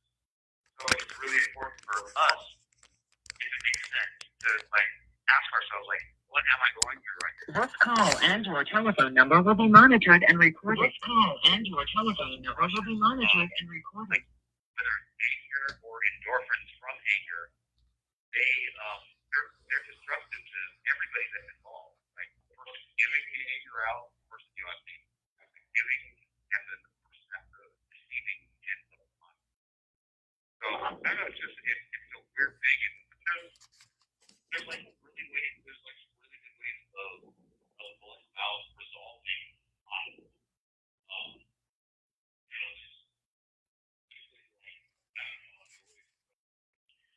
Well, when we're conflict is never really direct.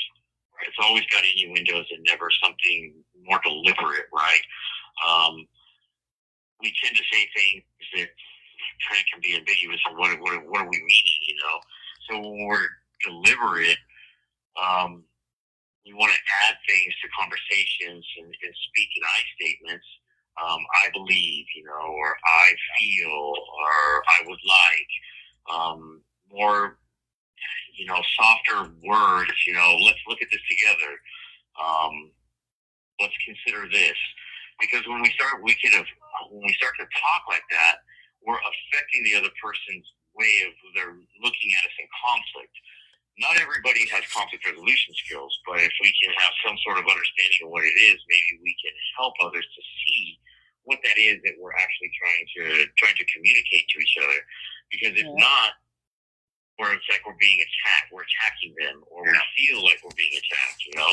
And we want to use phrases that are kind of soothing to the conversation participant that you're having the problem with. And because we find this a lot in prison, that of course when we say things a certain way, we want to be direct, but we want to be assertive. We don't want to be direct because it can be taken differently, you know. Is it possible? Have you had an opportunity to you know, cool down?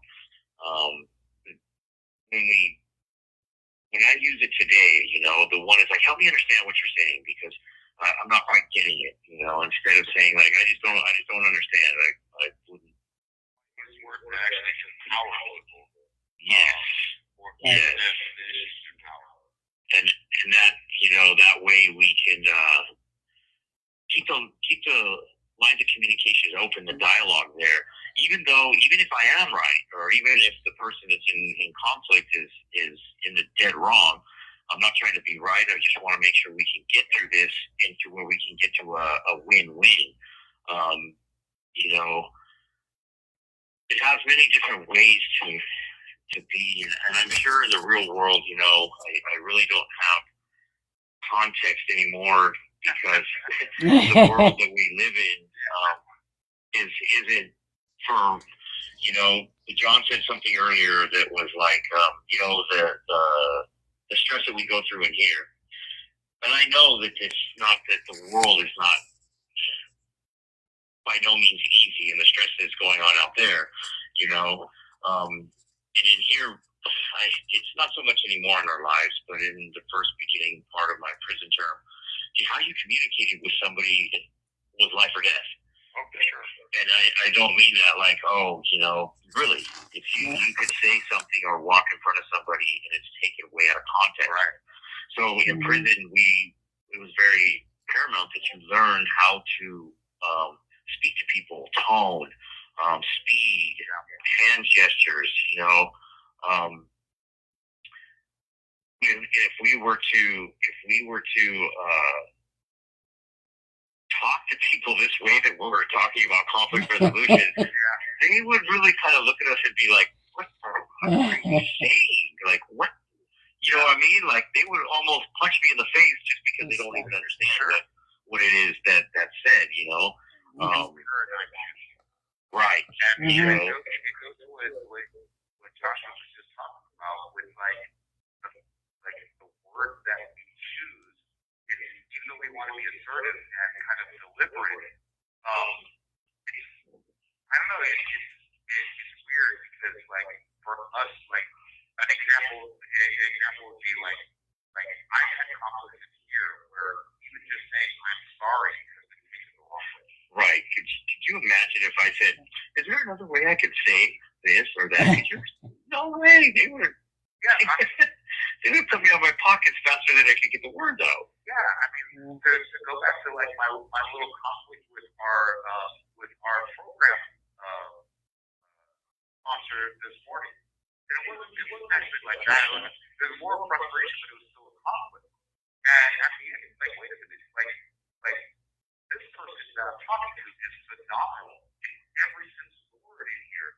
And so when we be able to dial it back and just go, you know, is there another way that I can say this or explain this? Right. And have somebody on the other end go, yeah, absolutely. Like let's consider, you know, let's discover this together, or like, you know. And a lot of times it's a trick because like these are those phrases that actually romance the brain, right? These are those things that actually lead you to like want to have better discovery with somebody. They actually want to have like better like, you know, reaction and action. These are the things that lead to, and they're those you know, that like romancing the brain is. There are little things like asking somebody like in the middle of a conflict, well, will you agree to this? Or, you know, I want to find a solution. combine those tools together. Or little things like asking, like stopping somebody and saying, I want to help you help me. You know, or just asking, well, what are your thoughts about this? Right. And yes, when you're including them, and you're also empowering them to think about, okay, what is actually being said. And that is where when this was really opened my eyes to what this can do, right? It makes me, I know when certain things are said to me, I go back to my childhood and I feel belittled, and then all of a sudden I become aggressive, right? I quit hearing or listening to what's being said. So, you know, it reminds me of conflict in a relationship, right? Especially, I said this earlier, right? Like, I feel This call and your telephone number will be monitored and recorded. My friend, even now, I just had a conversation with Robert the other day, and I was like, look, I feel like this. I feel like you're not paying attention when I'm asking you help, right? And it kind of, and he didn't understand how to take that. But I had to learn to say, I feel this, right? Even though you're still using it, not a should, I'm not starting out by attacking him because I knew where it was for me, you know? And also, there's just so much that goes into framing. I didn't understand that was so crucial. Because what's going on in my head sounds fine until it comes out of my mouth. And it didn't be received the same way that I thought it sounded so nice, you know? So when I think about the way we, as John, I like the word you use, John, romancing the brain, smoothing it over, I like to say, to like give it something that is palatable to be able to take, many different possibilities come up with that, always a way to better reframe, and less, like using words that make it a we, not just I, when we're coming to a solution. That's another way that I have found, especially in prison, is, what can we do about this? What do you think is a good idea that we should do? Then it becomes a partnership, right? And it kind of goes back to retraining the brain, as I always say, like, Shohei Ohtani isn't he is because he sits at home and eats a bag of potato chips and thinks about, swinging the bat. He gets up and he goes to the yard all the time and he is swinging the bat. So when we retrain the brain, we hear it, we see it, we say it, we write it, we read it, we repeat it. Practice. They say practice something 10,000 times and it will become habit.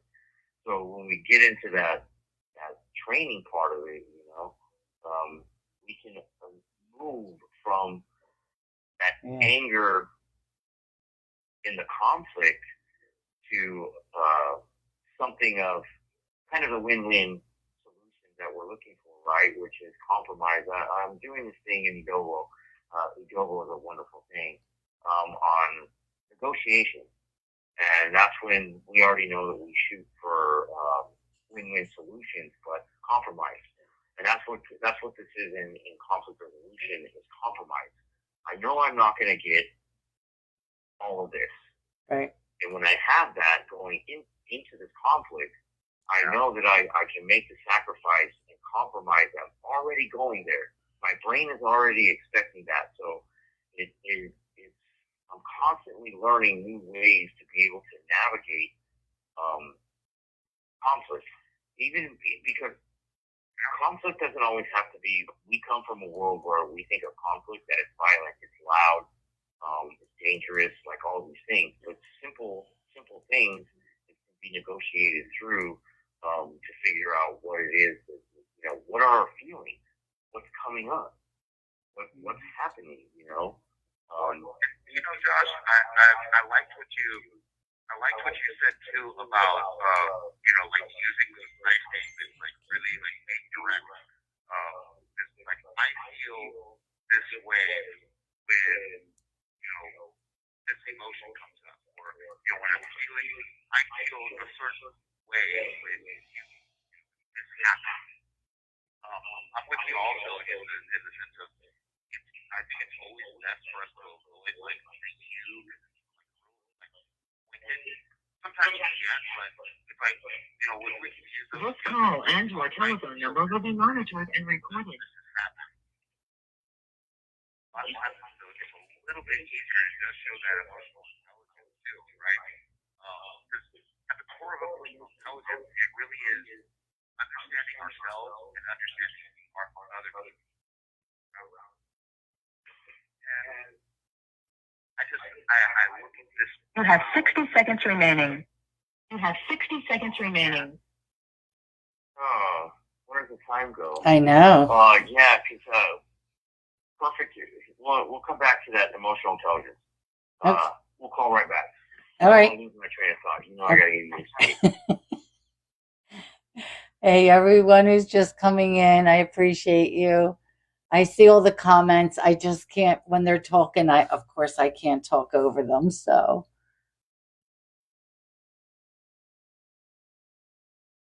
And Linz, they really are when I speak to them, and anyone I speak to in prison, but that's who I surround myself with them, or the ones who are doing the work, who are, they're not getting in trouble in there. They do courses. Yep. James, I agree. I love it. Let me get this This call. is Global Tel Link. You have a prepaid call from an incarcerated individual at the R.J. Donovan Correctional Facility, San Diego, California. This call and your telephone number will be monitored and recorded. You have an incarcerated individual. Thank you for using Global Tel Link Correctional Facility, San Diego, California. Hello, we're back. This call and your telephone number will be monitored and recorded. You have a prepaid call. You will not be charged. I'm telling you. What's going on with him tonight? It's funny because he's like, pulling out a pen to take notes or something. I don't know. I was using my finger instead of my thumb. It takes longer. Oh my God. So,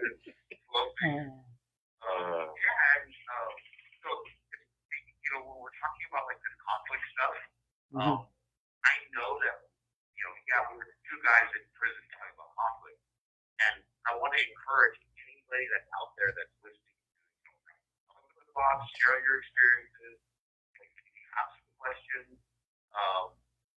by all means ask them. If you think that it's absolutely ridiculous that you guys in prison are talking about conflict, share that with us. Oh, yes. Really like to hear it and encourage that. Really now, I want to talk about healing and real quick, and then I know Josh has split his kid into the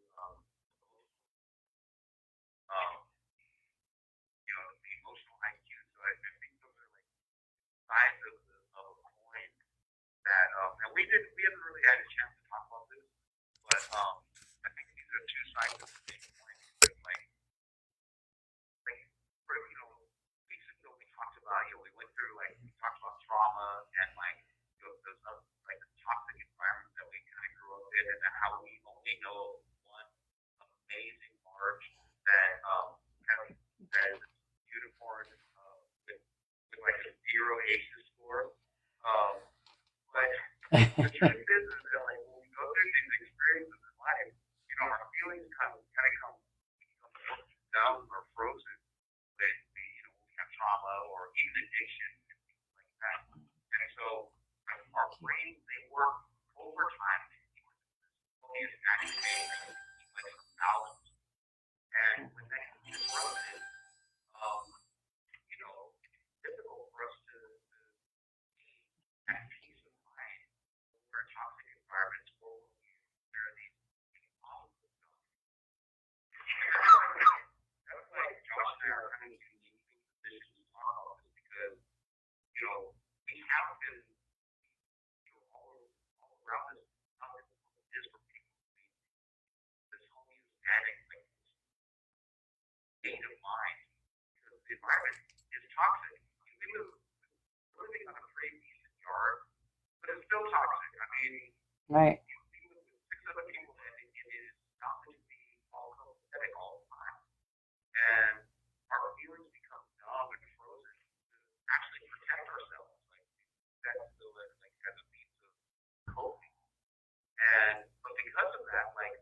definitely gets there, and This call and your telephone number will be monitored and recorded.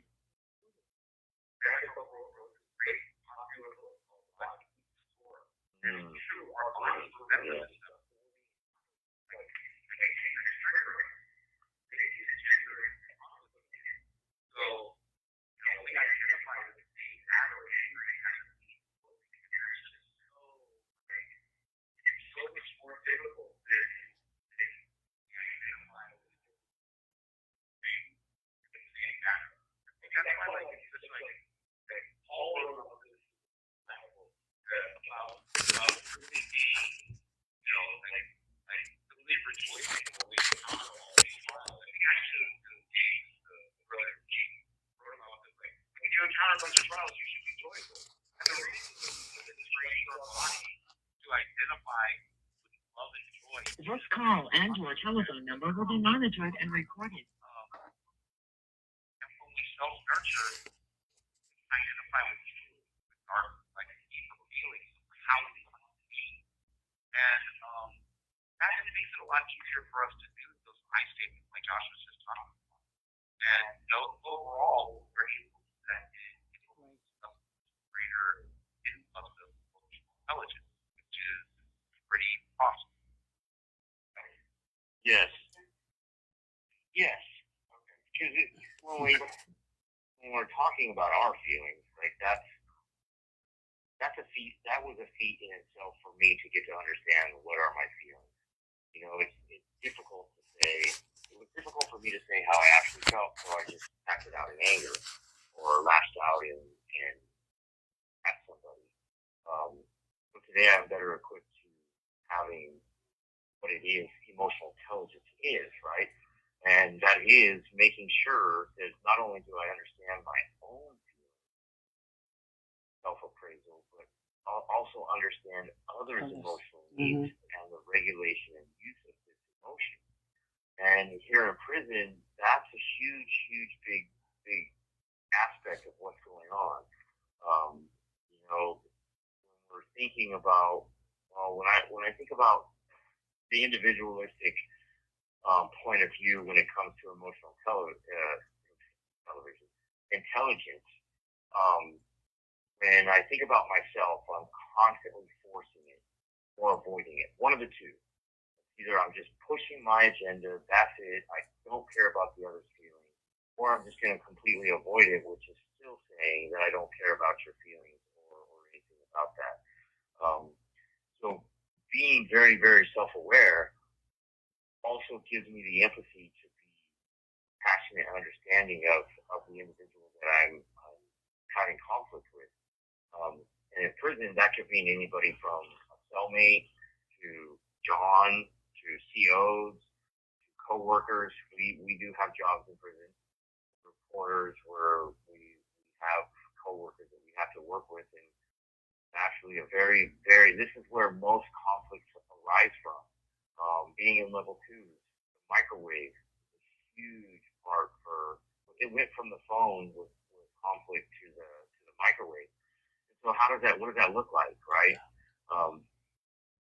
Today I understand that I can be assertive while confronting a problem in a respectful manner, you know, and it brings, when I'm assertive, it brings the problem clearly into the open, and so I can find a solution. So we both can find a solution.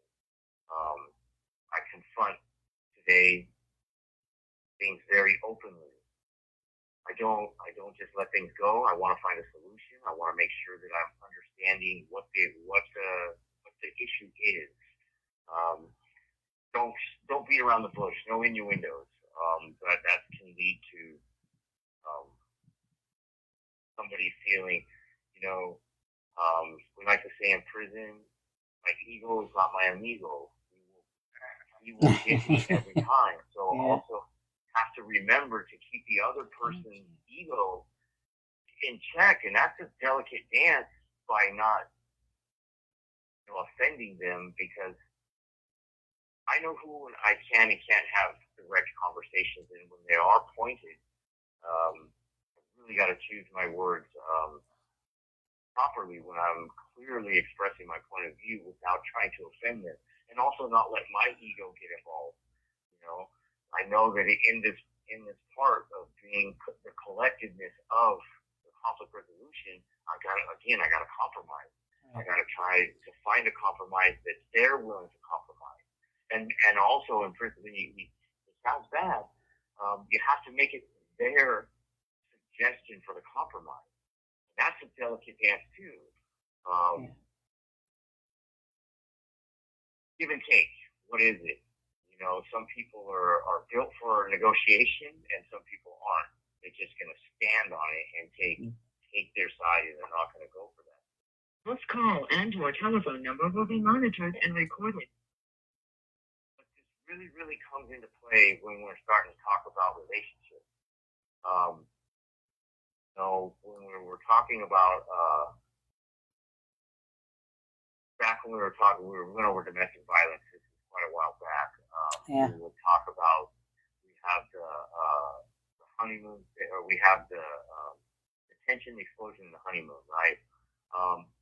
But also when we're talking about conflict, there's honeymoon, there's disillusion, misery, awakening, and peace and calm, right? And these steps, when we're talking about conflict, what does that look like, right? If we were just like to kind of go back and look at something, where you were at, what was happening, think back, what did it feel like, and what did you do in the beginning of a relationship, right? The honeymoon stage. You know, we can all think about it. It's exciting. It's scary. Yeah, it's thoughtful. Right. You know, everything was great, right? New feelings, all that stuff is wonderful.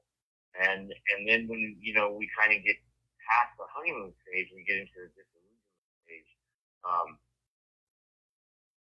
We've been in the honeymoon for some time, so things start to they get familiar. So you become more relaxed. And the way that all this, what I love about what Josh mentioned, how domestic violence is like funky cycle, but relationships use like really, you know, just relationships in general have something real simple like the honeymoon, and then you go through like some misery, and you have this great awakening, and you get to that disillusionment stage. Our we talked about endorphins, and like in your brain, those endorphins just don't produce at the same time. So you become more relaxed, and so does your partner, your teammate. You know, your boss begin to show a little bit more, and this is what those areas that like conflict doesn't happen when you're in the honeymoon stage. Conflict happens right in that transition from like disillusionment, and it doesn't matter whether it's a relation, like a romantic relationship, or like a friend relationship, or just meeting somebody on the street. We're human, and there's usually some goodwill in our regular relationships left over from honeymoon that we can lost. Sometimes they get to be kind of serious, and especially if you add like in here, we deal with a lot of dishonesty, a lot of deceit, and with that, our relationships can become really confusing and disturbing and just like kind of dumb. I know you guys out there in the real world don't have those problems at all.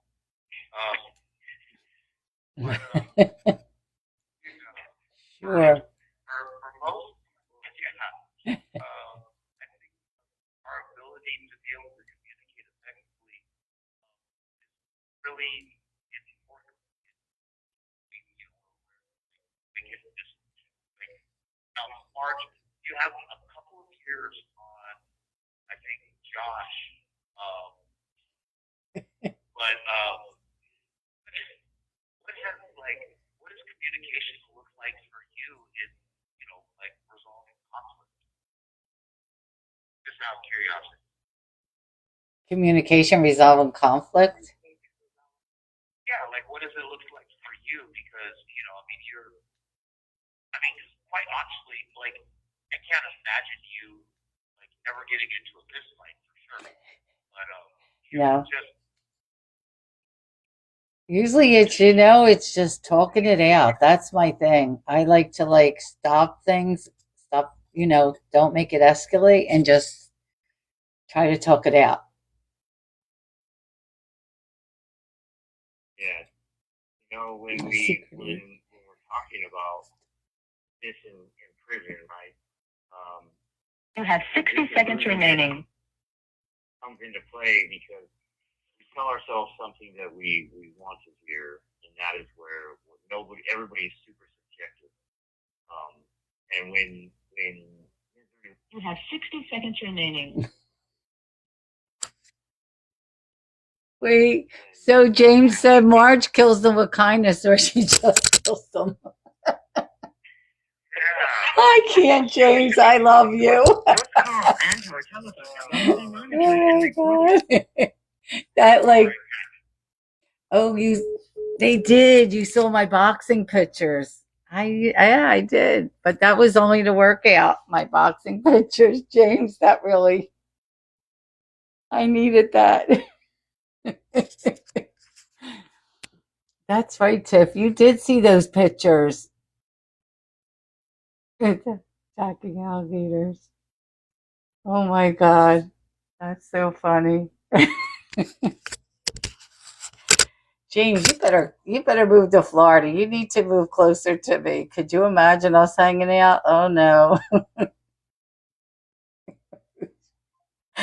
Oh my God. Remember, you have family here. Oh, that's funny. Let's see.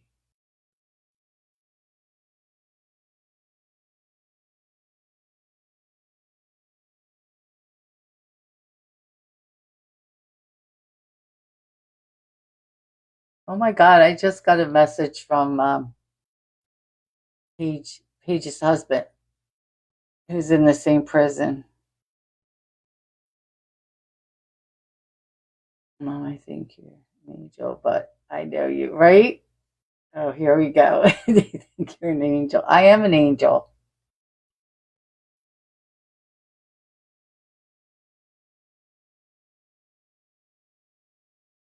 I haven't, Alma. Believe it or not, I haven't. Oh, let me grab these. Why they? Oh, here we go. You have a prepaid call from an incarcerated I feel like a switchboard operator. Oh my God, this lady. This call and your telephone number will be monitored and recorded. You have a prepaid call. Thank you for using Global Telling. Phew. can I meet Josh again? barely. Yeah, that was a close one. I'm telling you, that was real close. I tell you, I'm using just both of my thumbs top speed. And wait, no, they're not cellies. They're not cellmates. No, they're just good friends. That's right. That's Yeah. right. Although, if you look at the big picture of things, we kind of are cellies, in the sense Yeah. of like We live in a fishbowl. so there's not too much separation. Right. It's crazy. In fact, when we're dialing all of these doggone numbers to get back to telephone phone app, we're talking about some of those like where should we go? Where should we go with this? And I really like the idea of how culture and like how culture figures into conflict resolution, because obviously in here we have this wacky culture where you literally can walk between two benches that are wrong for your racial identity and get into a conflict, and that's a real thing. I mean, people have gotten stabbed for walking through benches that were not their cultural. So, like, we live in this crazy place. I mean, where like we're in this land of the look behind, where you have to really be cautious where you're at. Obviously, the place that we're at now is a little bit less stressful. Right. You might just get a stern talking to instead of getting snapped or something. But still, it's conflict. This call and your telephone number will be monitored and recorded. So we were going down this road of talking about conflict, but we never really gave a really good outline of what, or like the definition of what conflict really is. And I'll tell you that like the technical term of conflict is, and I might be misquoting this a little bit, but I'm pretty sure like this is like the official quote, is that it's either a perceived or a real incompatibility of value, expectation, process, or outcomes between one or more people in practical or like relational issues. What that basically boils down to is that like the inevitable parts of just being human, right? Just our ability of being human. That's where the emotional intelligence part comes in, is us being able to know ourselves and us being able to know other people. That's one of the places that I wish that like our folks in power, like the president, our both parties, like the Republicans and the Democrats, really should take some conflict resolution classes because it's constructive if you manage conflict in the right way. Like there can be a win-win. Otherwise, like the results are like crazy and destructive, right?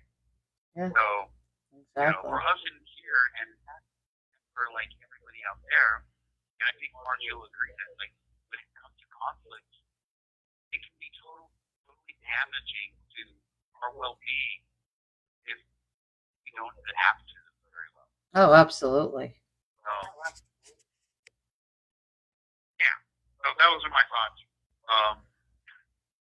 I know I'm hoping that Josh has something to add on that because I can really ramble on and on about how like how conflict resolution is that process that we reach a settlement on. Right. I'm very much into like the process of it. But maybe that's something that we can talk about for Sure. Yeah. Like I was saying earlier, when we talk about strategies for this and what does that look like when, like I said, I was doing this, I'm taking this negotiation course on Adobo, and when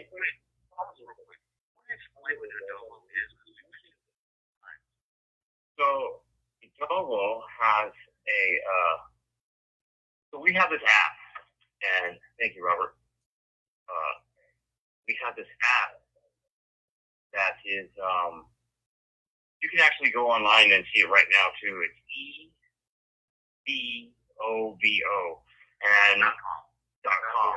Yeah, .org. And well, it has a plethora of, you name it. It's basically, I don't want to say Google because it doesn't give us just bits of information, but it gives us applications that we can learn from. Anything. A lot of it's faith-based, but you can learn how to write JavaScript. I think Python's on there. I do a lot of anything that has to do with leadership. So because again, I suck at communicating, so I have to sharpen my skills and have all different kinds of coping mechanisms and strategies, and that's what John's relating to because I always have a lot of them.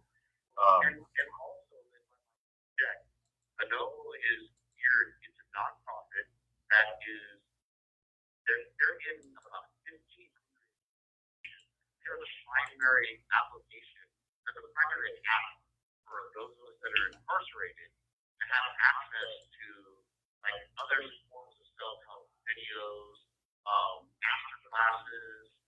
Like today we're obviously talking about conflict resolution. There's great conflict resolution on there, leadership things, and they're actually one of Oh. Integrated Peer Health and Education Program, which Yeah. is pretty doggone cool. So Yeah. we'll be launching a bunch of stuff on there, and obviously, we're going to be big enough charge for change and everything that we as a community get to do. So that's a really helpful resource for us all the way around. Could you, Yeah. just to make sure we have it right, could you repeat it again? Sure. So you're saying V or B-O? EDO? Oh, sorry. V as in Victor. There, okay. V as in Victor. Yeah. Yes. EDO. V as in Victor. Oh, okay. I thought I heard the B. Okay. Oh, yeah. We're not blaming it on my cold. No, you're good. You're good. Are you actually looking it up right now? Well, no, I'm not looking it up right now, but in the chat, everybody's typing it in the chat tonight. Yeah. Yeah. And So like, you know, when we're talking about interpersonal conflict, you know, there's individuals have two motivations: concern for self and concern for others, and that's when we start talking about emotional intelligence, right? So when I'm thinking about myself, I'm only worried about my own goals, whereas when it's collectively about us and others, it's related to maintaining interpersonal relationships. This is where I want to be today. I want to engage in different strategies of conflict resolution so my interpersonal relationships don't suffer from that, because I was horrible at it before. You know, it was terrible. You know, I was just always about forcing things and, like I was saying earlier, avoiding them. But today I understand it's about compromise, making things more acceptable. John likes to use romancing as I say smoothing, you know, making things a little bit more palatable.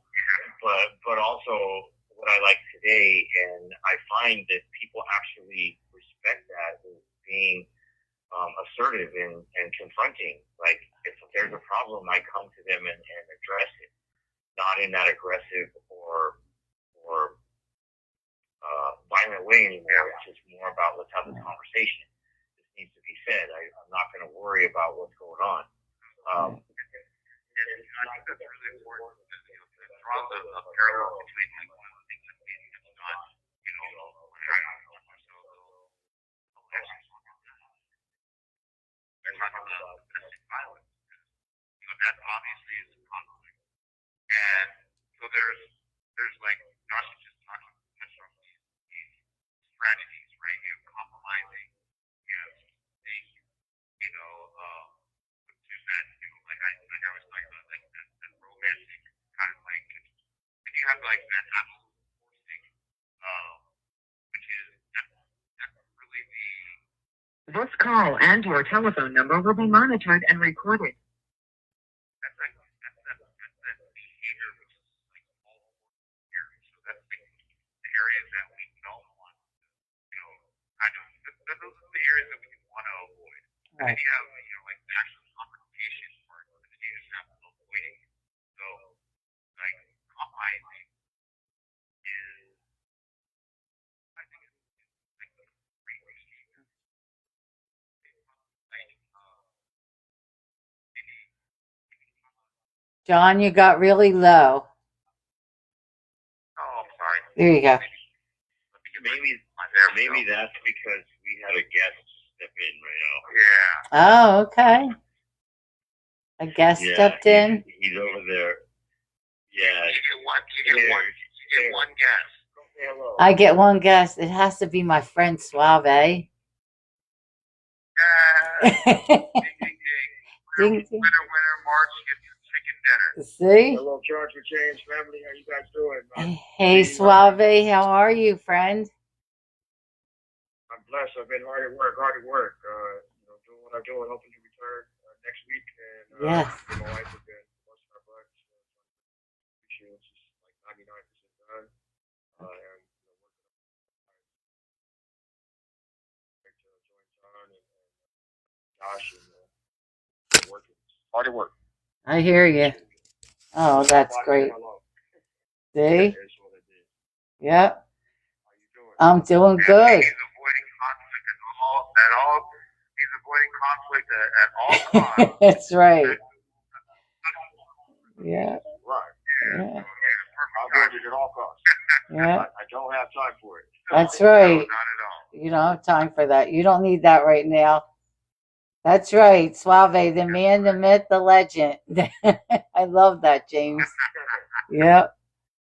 Gonna be you guys are gonna be pleasantly surprised next week. I have some surprises coming for Charger Change, and team here is all on board. We've been discussing it. Excited about it. I'm excited. Yeah. I can't wait for you to see it. I know. I'm excited. In fact, Suave is showing me a picture of some of the new layouts, and I actually like it Oh, quite a okay. bit. Oh, And I'm not gonna give it away. Like I'm not gonna give it away, but it's very, very, very, very simple and fancy, okay. just like us. Simple and fancy. That's right. You're Oh, gonna be shocked when you see this. I'm telling you, you're gonna be shocked. I You're gonna can't be. wait. I've been busting my butt on this. I know. This call and your telephone Yes, you number have. will be monitored and recorded. Night's almost up, and he's laying the groundwork now for conflict resolution. I'm gonna be back. We're doing. We got it all coming together. I love it. Slowly but surely, I'm excited to change family. So, Yes, it is. I'm so excited. That was the community effort. It's awesome. Absolutely. I can't wait. It absolutely is. Well, I'll be talking to you, Marge. I'll be back soon on Charger Change. All right. I'll talk to you later tonight or tomorrow. I sure will. Okay. Oh. What a nice surprise. Yeah. Well, hopefully one day we won't be in this. You have 60 Right, seconds. You have 60 exactly. seconds remaining. Exactly. We are heading in the right direction to have just like that right there. Well, hopefully one day here in prison, we'll be able to have a room where we can have this and we look like you. Yeah.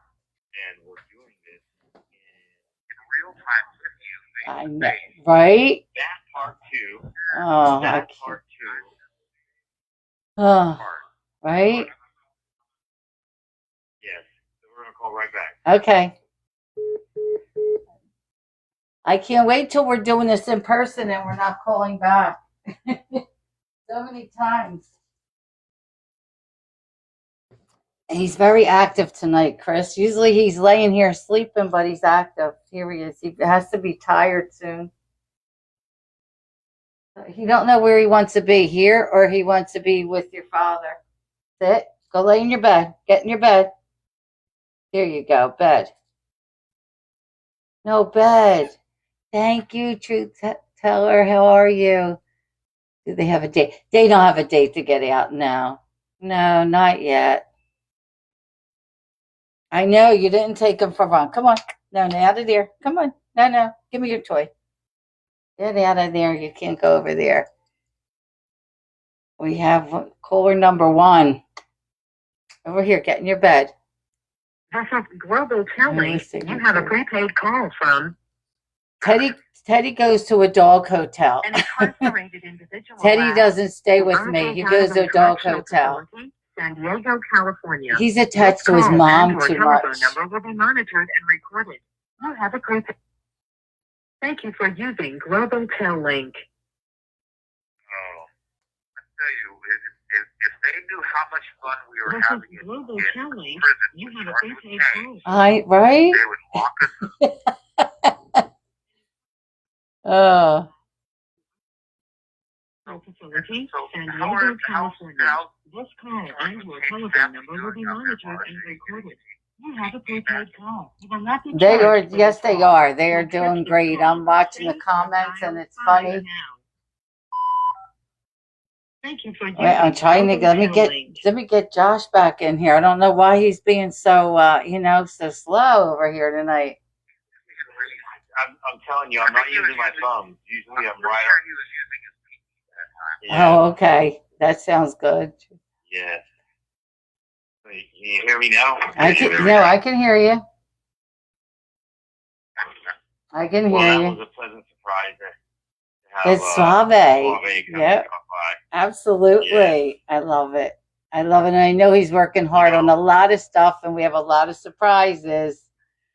I'm excited. Yes, and that's where, like, when we were the last time we were on Marge, we were talking about a whole bunch of different stuff, and as you know, we got some stuff coming up, some projects that we're working on right here in Donovan, plus some other stuff. John and I are not just John and I, but John is spearheading the Adobo project here to bring awareness to a lot of stuff. And without giving it away, conflict resolution is important because today's world, as you guys know, I really don't watch a lot of news or TV. If I do, I'm not gonna lie, I watch 90s reruns because it's pleasant. What's on the news today is really unsettling. I didn't want to say disturbing, because we live in the disturbance. We are surrounded by that, not on a whole different level. We are the perpetrators of these violent crimes, and especially what's going on now with gun violence. So that's why I really want to bring awareness to, what is conflict and how can we navigate that to where it doesn't end up into this chaos that's happening in the world today. And so on one level, we are super humbled and grateful to be here, being able to share with you, Mars, and all the listeners and the rest of the community out there. But we would really like to be the last guys to have to do these podcasts from prison. We really want to foster more change. I mean, we're not going to be the last guys. Right. And we're going to have a whole string of other guys that are well more articulate and probably not necessarily, but they can speak better. And that was a joke.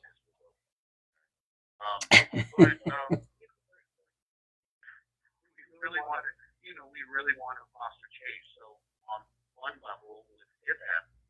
And we funded Bilbo because they are a nonprofit that is just like you are.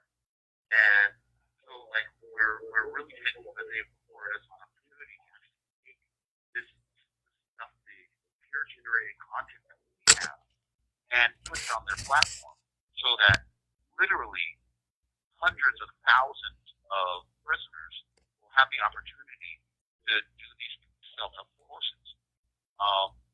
That's one aspect of it. And also, obviously, we want to include our Charge with Change family. I mean, I think that it will be great, and I encourage anybody out there to email Adobo and take care of John Capone and tell them that you want to hear Charge with Change on Adobo because they have how they can put Charge with Change on there. I think it would be great. I would love to see this platform available for prisoners so that we don't just have to have our girlfriend. This call and your telephone number will be monitored and recorded. And friends call in and let us listen on the other end, but we can actually engage with all the awesome content that you're creating, Marge. Okay. Across the world. That's one aspect of it. And from what Josh and I do, we make learning fun. I like to think, but there's also other really grassroots stuff. Like I'm totally gonna let a little bit of it out of the bag, stuff that we get to do as a community all day, where we're actually going to be launching an initiative to stop violence, to stop gun violence in particular. And I think that as this stuff progresses, this grassroots thing that you started up on Mhm. take off. Yeah. Because it touches so many lives, no matter where we're at. I mean, we have one perspective, and I know you your own. I mean, like being on a cruise ship and doing, we all have these experiences, and it's time for us as a community to really kind of put this conflict resolution into action. And we get Right. to do it just by hanging out with MargeC on Charts of Change. It's Well, awesome. and it becomes full circle, right? Conflict starts in the home, and when we go back to um, adverse childhood experiences, when we go back to attachment styles, talk about love languages, talk about domestic violence, when we talk about all these things, right? Our needs, right? It's a need, and when we don't get those basic needs met for love and affection, we get them in negative ways, and conflict arises when we don't get them met, even in the negative ways, and people get hurt. And it manifests, like we said earlier, right? We mature, psychologically we mature, and then we put our own spin on the chaos. And it manifests into the violence that we see on TV today. And that is what for John and I, when we facilitate. Right. This call and or telephone number will be monitored and recorded. The curriculums that we do facilitate, John is brilliant when he creates content. He does. And the way he puts his humor into things that aren't so humorous. Right. I don't know how else to put it. And if you could read his way he puts the content together, like I can pick up something and not even know that he's been working on it, and I know John's stuff. The way he is, his curriculum. Well, we try to make it fun and engaging, and because this stuff isn't fun, it's not. But it's work, and it is really challenging to get individuals to buy in to themselves. We're more what's the word I'm looking for? We're more wanting of them to start this change than they are themselves. So it really takes us to be creative as facilitators, as I like to be the credible messenger about conflict, about what are these struggles, what does this look like? At the very core of these things, as John was saying, is need. And without those needs comes conflict. When those needs aren't met, comes conflict. Right? Because now I don't know what I'm feeling. And for us in here, and obviously all of our family out there, all of our Charge of Change family out there, you see it on the TV, you hear it on the This call and or telephone number will be monitored and recorded. We're surrounded not only by Josh and John's story, but when we run our impact, we have a group of 10 to 15. And our charge groups. And our charge groups. Right. Yeah, that's right. And, Yeah. And every workshop, all of these. Right. All of these, and each have their own story. And Josh and I have talked about this, and sharing this is love to get into some of these true crime stories. Right. That we do to recovery real. And then also with the message that now that we actually have an agency to create change and raise awareness, and I think that all of these forces together is not only into Right. because unfortunately our society by itself is not doing anything to help out. It is awesome, and so we want to be more awesome. And that's bringing the awareness, right? Bringing the awareness to these, let's face it, difficult conversations, Right. about what is it, and if we can stop something from happening by being, as we were saying earlier, confronting, assertive, like let's have this conversation. What is it? Where are we missing, and where are we missing the mark, and where can we pick that up? And also, not only of perpetrators of violent crimes, gun violence, just violence, period.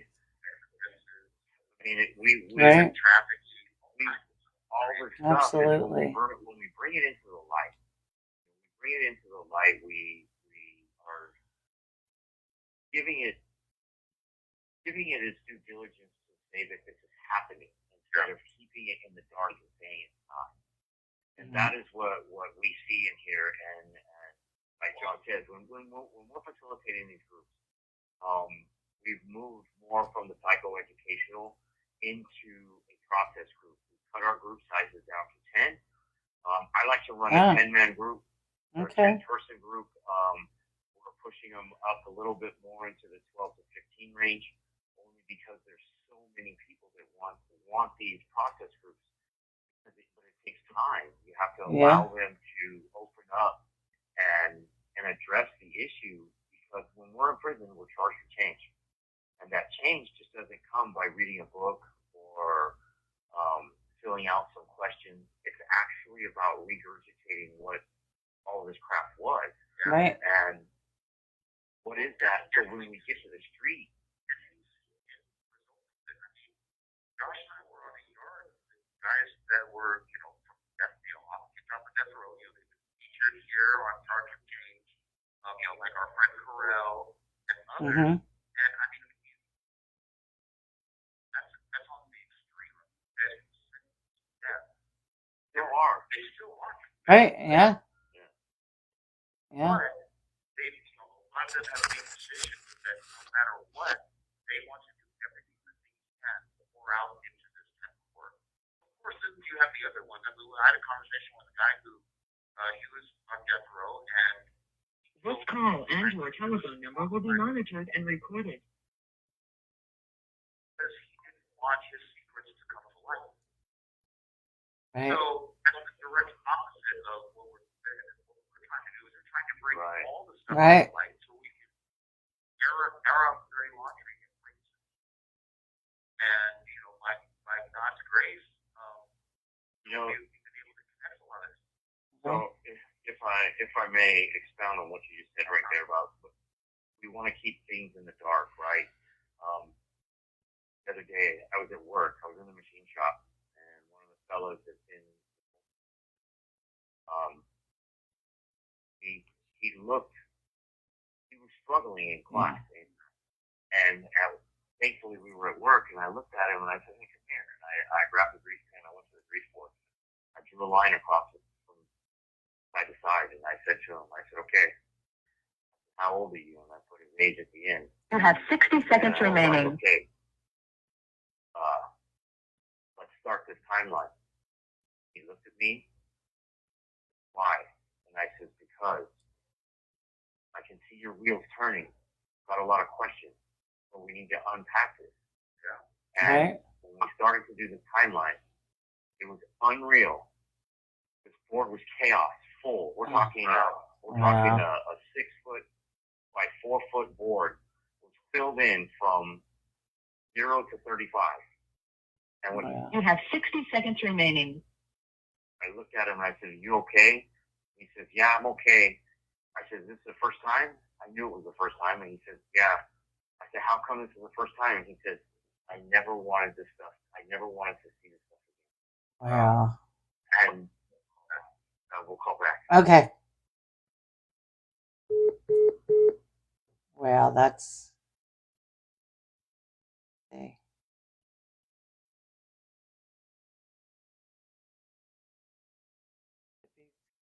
Yes, it should be. Some parents aren't equipped to teach this. Absolutely. It absolutely should. I agree 100%.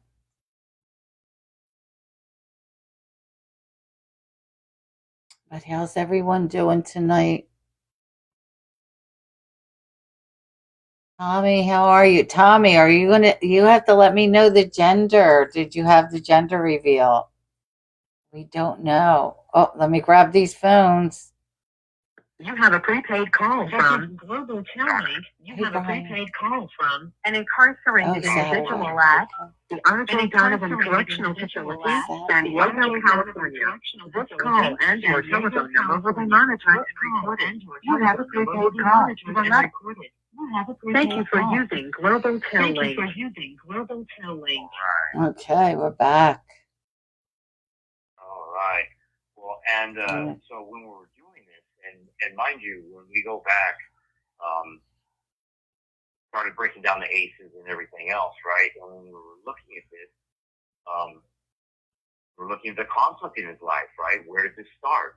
What age? How did this work? And we started really breaking it down and filling in the gaps and doing all these things. And from the age of 4 to 8 years old, the chaos that was in this man's life, and he was like, man, seeing this on the board, oh, wow. 4 to 8. Light bulbs. Yeah. 4 to 8, right. Wow. Just these light bulbs were going off. And the violence, the suicide, the death, all of these things were happening at this time. And this individual is a gang member, was born into a gang family, and at the age of 28 years old, he got behind the wheel of a drunk driving accident, and he killed somebody. Oh, and he's in wow. prison. And so when we started breaking down his life, if you know these details about this individual, you would think he would be in prison for a gang murder or even dead himself because of gang, right? So all of this stuff that's happening, when he looked at it, and here's the great part about understanding self when we talk about conflict resolution and seeing it on a board, that you could just see the tears welling up in his eyes, and I'm about to cry right now anyway. We had this moment, is because, man, thank you. It's like nobody's ever taken the time to actually break my life down like this, and you gave me the answer up to why I'm in prison. Right. And we went back. First thing he remembered. This call and your telephone number will be monitored and recorded. Alcohol. His parents were alcoholics. There was alcohol and drugs in the home. All of these things, and when you start hitting your timeline, and he was like, now I know why I'm in prison. When I go back, and he could connect his own dots with saying, I saw my mom drink. I saw my dad drink. My mom tried to commit suicide. My cousin committed suicide at 13. My brother, all this alcohol was playing a point in his life. And when we can put this on the board, and the conflict is because of this, right? Right. Look at where he's at today because of when, and he has 9 aces. Yeah. So when we look and we talk about this topic, and it becomes very, very passionate for not just John and I, there's other individuals here. And that moment, here we are at work, making trophies for the car show. And I don't know what it was that just came over me. I could tell we were in a group the day before, and when he was wanting to ask questions, and some people don't have the courage yet to do that. And so it was really awesome to see the light bulbs go on and see where this conflict came from such a young age inside of him. Right. And the things that he was able to label how he was feeling through this conflict. Right, You know? right. And Josh, like I'm reading right now, my friend James just wrote, instead of asking what's wrong with this person, you should ask what happened to this person. Absolutely. So that is, it brings me to another point. You're absolutely right, James. And this is where there was, we had another event here. The first type of Donovan, I have been involved in this in another prison, this kind of event. And so this was the first one here, and it was a first responders. And there was a tribal judge who had been 40 years on the bench, a tribunal judge, and a lawyer, and at that event. And they started giving their test, a firefighter, a fire captain, that's right from here in San Diego. And the judge said exactly that. We're missing the mark in the judicial system because we're not asking the right questions. The question is not what is wrong with you. what happened to you. Yeah. And it is so true. We've been saying that now for our movement of shifting the paradigm or the narrative now is like what we're talking about, this kid's story, other people, John's story, my story. Well, everybody has a story, right? Mm-hmm. And that is what it is. Okay, and we have to ask ourselves, what happened to us? We're not going to try to make excuses for what happened to us or why we did what we did, but let's find some answers of why we are the way we are. I went over to Building 25 for a mental health bucket. That's a pass for us to go speak with a clinician. And I walked in this day, and we walk in and out here. I can go over and see John any day. And I walk in, and the CEO sitting at the desk, she looks at me. I see her every day. I say hello to her. And she says, "What are you doing here?" I said, "I don't know. They called me for my mental health bucket. I didn't get a bucket." And she looked at me and she goes, "You don't look like you need mental health." I said, "Oh, I do need mental health. I do. My mental health is very important to me." And she looks at me, and in prison, like, we're not supposed to, and we don't ask people why they're in prison, right? She looks at me and she says, "What are you doing in prison?" I look at her, and I was like, so I tell her I have extreme domestic violence related to my then girlfriend's torture, and I attempted to kill her father and the man who tried to remove her from my home. And she looks at me and she says, "You look like you would be at my front door selling me vacuum cleaners." And I says, I'm kind of taken aback. And she looks at me and she says, "Well, I guess the question is not what's wrong with you, but what happened. What happened to you? And being and being in that moment, right? It was a kind of not an awkward situation because I'm very transparent. I tell my story. I give my story freely to those that want to listen to it. To courage, right? To step out of the darkness into the light. But to have a CEO have that conversation with me was really eye-opening so that we're shifting the culture, even on the custody side, to see that, hey, yes, we've made mistakes, but now we're addressing these issues that allowed us to, I don't even like that word allowed us to, that gave us in our own mind the permission to act this way and treat others this way.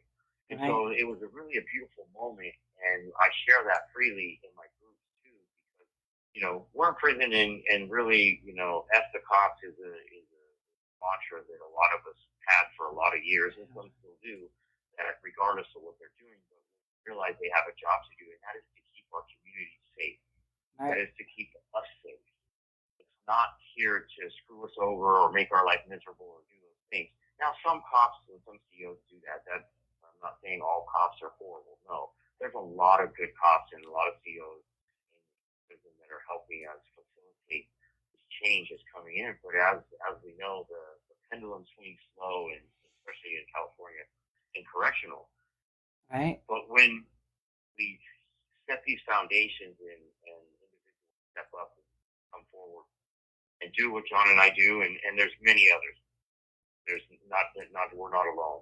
Oh, absolutely. And we get I teach I facilitate a parenting class with Robert, my flunky, and we have we've discussed about what EOPs are, individuals in the EOP program.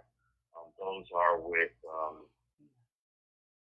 there's different levels of EOPs depending on the mental capacity.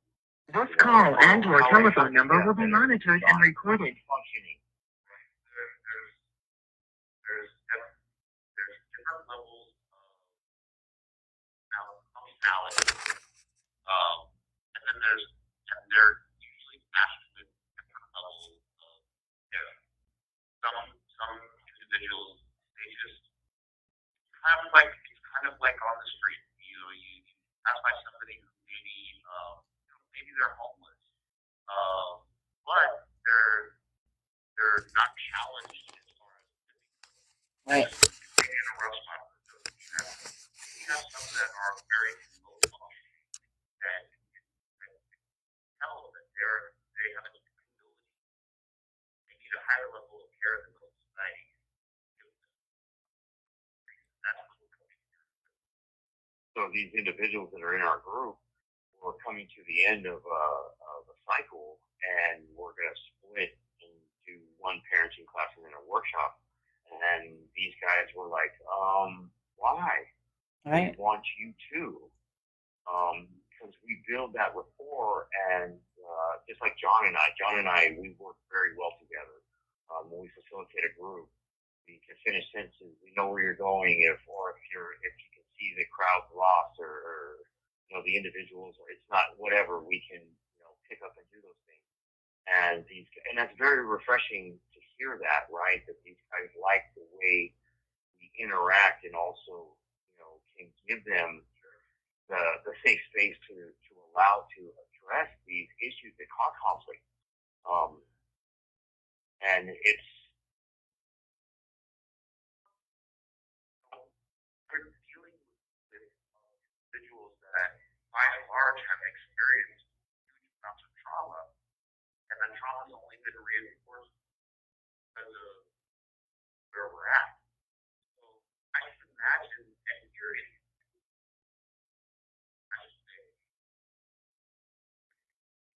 John, you're going real low on us again. Oh, that happens. There you go. That's all right. Or something. Yeah, and here, our trauma and the reactions to it are really in our face. But I can only imagine what it's like out there when, we as people tend to choose the views of trauma and don't understand, or maybe not feel the effects of what that does to us, and how that leads to conflict, or instead of enhancing our social life, it can kind of hurt us.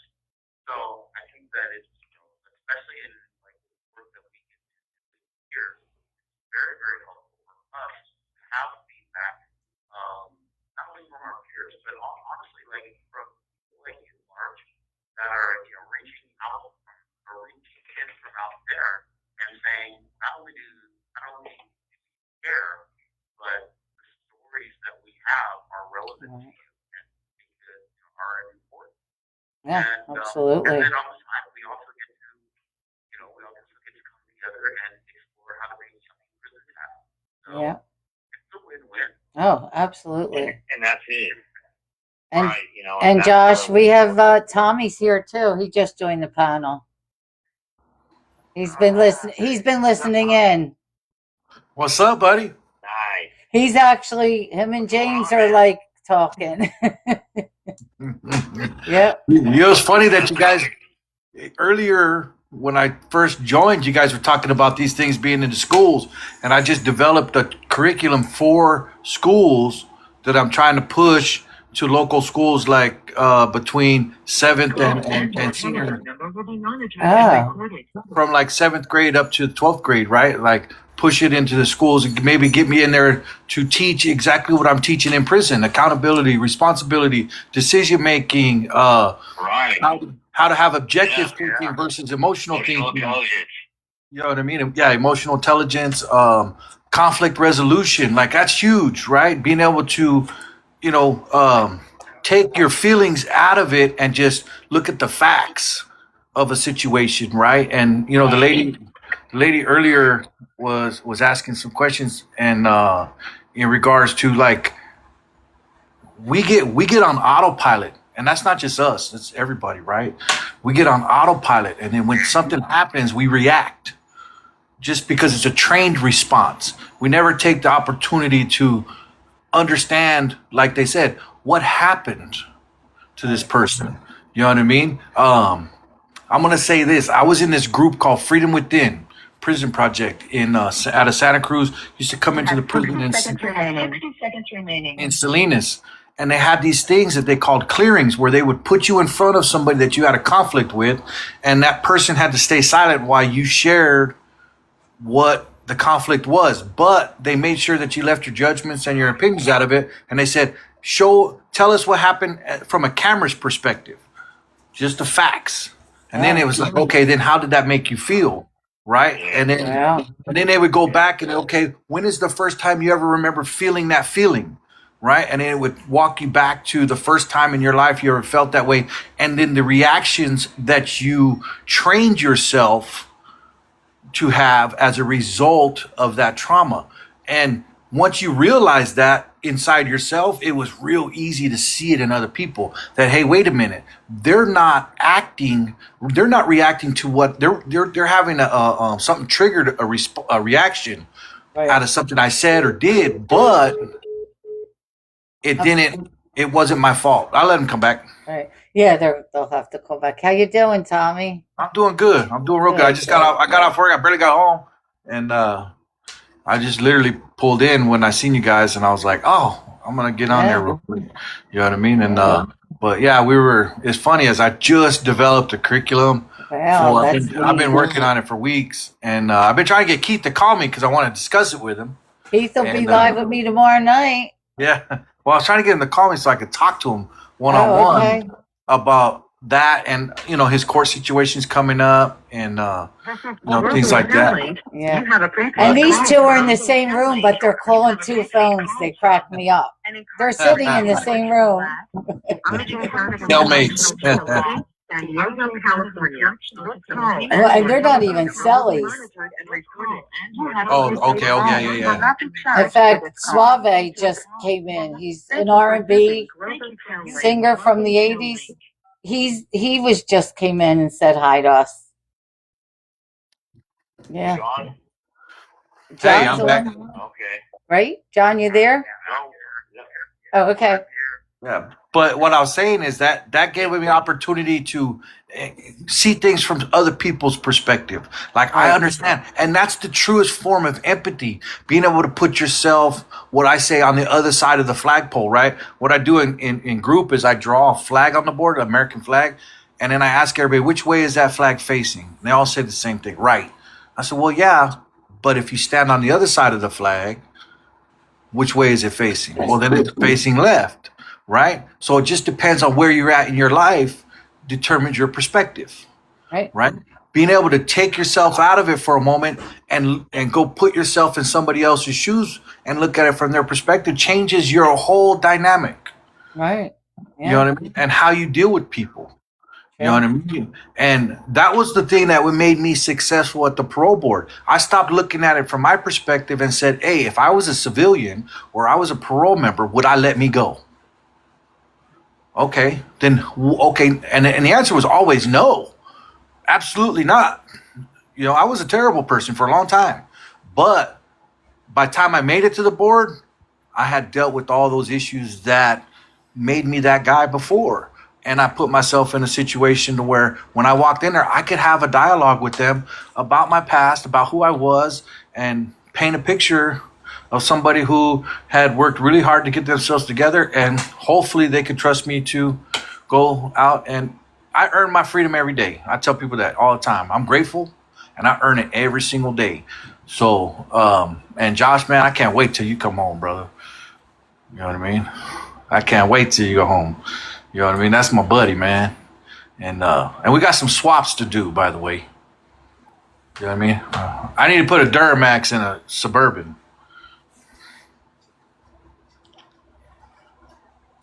I lost your, it's muted or something.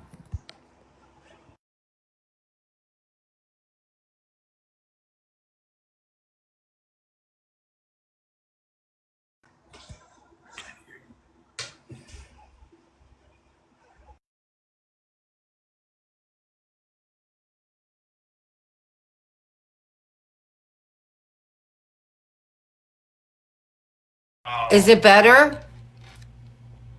Is it better now? Wait. Yes. Can you hear me now? Yeah. Okay. Yeah, no, it helped because we're normally not on this long, and the mic went out, so we're good. But James has been so helpful, and he's helping somebody who's incarcerated. He's doing some work, and James is amazing like that. And you said that to him. Look out. Look out. I don't know, Marge. I don't know how hashtags work. But, Right. whatever hashtag that happens, Hashtags. make it happen. Okay. All right. You know me, Marge. Anything charged with change, I'm pushing it. I'm always trying to push charged with change. Absolutely. It is phenomenal. And if we could get on to Idovo to talk about this stuff in inspirational ways, you know, even like what Tommy's talking about. It's about bringing awareness. That's what it is. And being a flagship to bringing a different kind of just raw and uncut emotional stuff that we talk about, you know, is I don't ever feel that I have to watch what I say, because I speak from the heart today. I speak with hopefully it comes across purpose, and my intent is to bring awareness to transformation, which is the change, you know, and that's what it is. It's not a, I like the word transformation, because I didn't make a 360-degree turn. I didn't make a 180-degree turn. Right now I'm about 143-degree turn on that way, you know, to... This call and your telephone number will be monitored and recorded. There's aspects of my life that are 100. This call and your telephone number will be monitored and recorded. I got a question, Marge. Do I know the guy he's helping? Okay. I wasn't sure if it was our buddy. Yeah. Somebody's here. Oh, time to go. Hold on. Yeah, okay. I got a jam real quick. Hold on. All right, Tommy. It's good talking to you, brother. I love you. Right, all right, love you, buddy. Hey, call me soon. All right. Talk to you soon. All right. Bye, everybody. I love you guys, man. Thank you. I've got toothpicks in John's eyes right now. I'm telling you, what did I do to deserve John to be on this late like I am? Well, I'm telling you what, you're pure fire. And I'm really grateful for all of this space that we have, and obviously, you know, I love our company. So this is great stuff, and want to keep keeping it going. Really appreciate you, Marge. Oh, and I appreciate you. I appreciate you. And this is, you know, I gotta tell you, like, I feel like this is just the beginning. So, you know, the charge with change on Idovo. Absolutely is. And the stuff we got coming for next week, you know, all three of us will be here. John, myself, and Suave. Marge. Oh, and Suave. We're all going to be on next week. Oh yeah. Yeah, you know, and it's about this conflict stuff. You know, it's big right now. We got some new things that gonna bring to the forefront. Hopefully, be able to be successful. You know, I'm always optimistic, but I love failure because it teaches us how we can do things better the next time. Right. I don't give up today or quit just because something doesn't go as planned. We just have to back up and regroup. Absolutely. So I think we're onto something special, and with what you know we can do. So I appreciate everybody. It's been a minute since John and I have been on together, so you know. I know, it's great. In the middle of the calls, you know, I said, you know, John, I really enjoy this. This is something that I look forward to week in, week out. Plus, gives us ideas for innovations to bring more stuff, you know. And everyone, like they're thanking you, appreciate you guys. Free John and Josh. I mean, it's like these. It's so amazing, like the community, these comments. I can't even keep up with them, I'll be honest with you. It's just going to appreciate you all. Thank you, everyone. It's like amazing. Yeah. Really appreciate that. So I feel like we have, you know, 100,000 friends. Yeah, that's right. Yeah. On that note, I'm going to think like a favorite truck. Because I have to go all to another building, and there's no program at all, which is you to make it straight home. Yeah. That's right. Like I can go straight across the yard. There's a ghost town out there. There's no one. So Yeah. there's no one alone on the cliff. No one down there. Not even a pigeon or a seagull. Yeah. And it is. Christy just said she loves listening and learning from J&J. Yay. And thank you, Josh and John. Amazing as always. Like, the comments are amazing. Well, thank you guys. And we love everybody and appreciate you. And on that note, we'll talk to you real soon. All right, John. Take care, and I'll talk to you tomorrow. All right. Good night. Thank you. All right. All right, Josh. All right, John. You want me to call back for one more? Well, Or you guys, it's late? we're still at 9 minutes. I mean, we just hit 9 okay, minutes. well- We still got about 5 minutes on here. Well, it's gonna log me out in Oh. 2 minutes because the thing's on the thing. So we will wrap this up right Okay. now, unless you would like me to call back. You know me, I'm a motor mouth, so I can. I talk hear for- you. for The only hours thing and is, it's 11 here, so I am going to actually call it, and we can continue this. Yeah. Wonderful. We will pick this up next week. It's going to be awesome. We will be Yes. a little bit more prompt and on time. Yeah. So we don't have to run so late. Well, you guys were great. It was the phone situation. That's what had happened. But we're good. Oh, that's true. Yeah, That's yeah. true. All right. Well, All right. to everybody, thank you guys. We love you. You guys have a wonderful evening. Thank you for sticking through the technical difficulties and through the lateness. We'll Yeah. talk to you guys next week. All right, Josh. I'll talk to you probably tomorrow. Okay. All right. All Love you, right, friend. Have a good night. All right. You too. Love you too. All right. Good night. Bye. They are so awesome. They really are. I know, right, James? Lisa came up with the JMJ show. So, Lisa, who's my friend and my mod, that's what she does. Chris, you're going to miss Amazing next week, but you'll be in a great place, so don't worry about it. We got a lot we're doing. But don't worry about it. You're going to be having fun. You'll catch up, trust me. Because it's going to take a couple weeks. So Suave came in just to say hi, lay the groundwork, and he'll be with us next week with Josh and John. I got to break out another phone. Right? She will. She'll come back with an accent. Oh my God, James. That's funny. Ah. But anyway, it is 11 o'clock. I am going to call it a night. We have another great night tomorrow night with Keith and Hugo. He's new to us. We have never had Hugo on. So we'll have another incredible night. Wait, what? Christy said, wait. Wait, what are we waiting for? Oh, he's not, he's sound asleep. You'll be back tomorrow. Great, James. Great.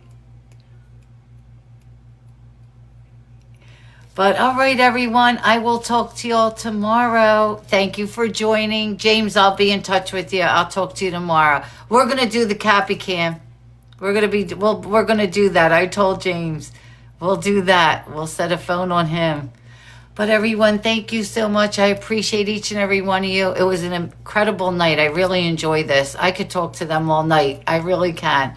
But thank you so much for joining. I will talk to everyone tomorrow. Thank you to my mods. Linz, thank you for joining. I appreciate that. Love you, friend. Thank you to my mods for all you do. I couldn't do this without you. I absolutely couldn't. James, thank you for being here. I appreciate you coming in tonight. So I will talk to everyone tomorrow. Everyone have a good night, and I'll see you tomorrow night at 8 o'clock. Bye.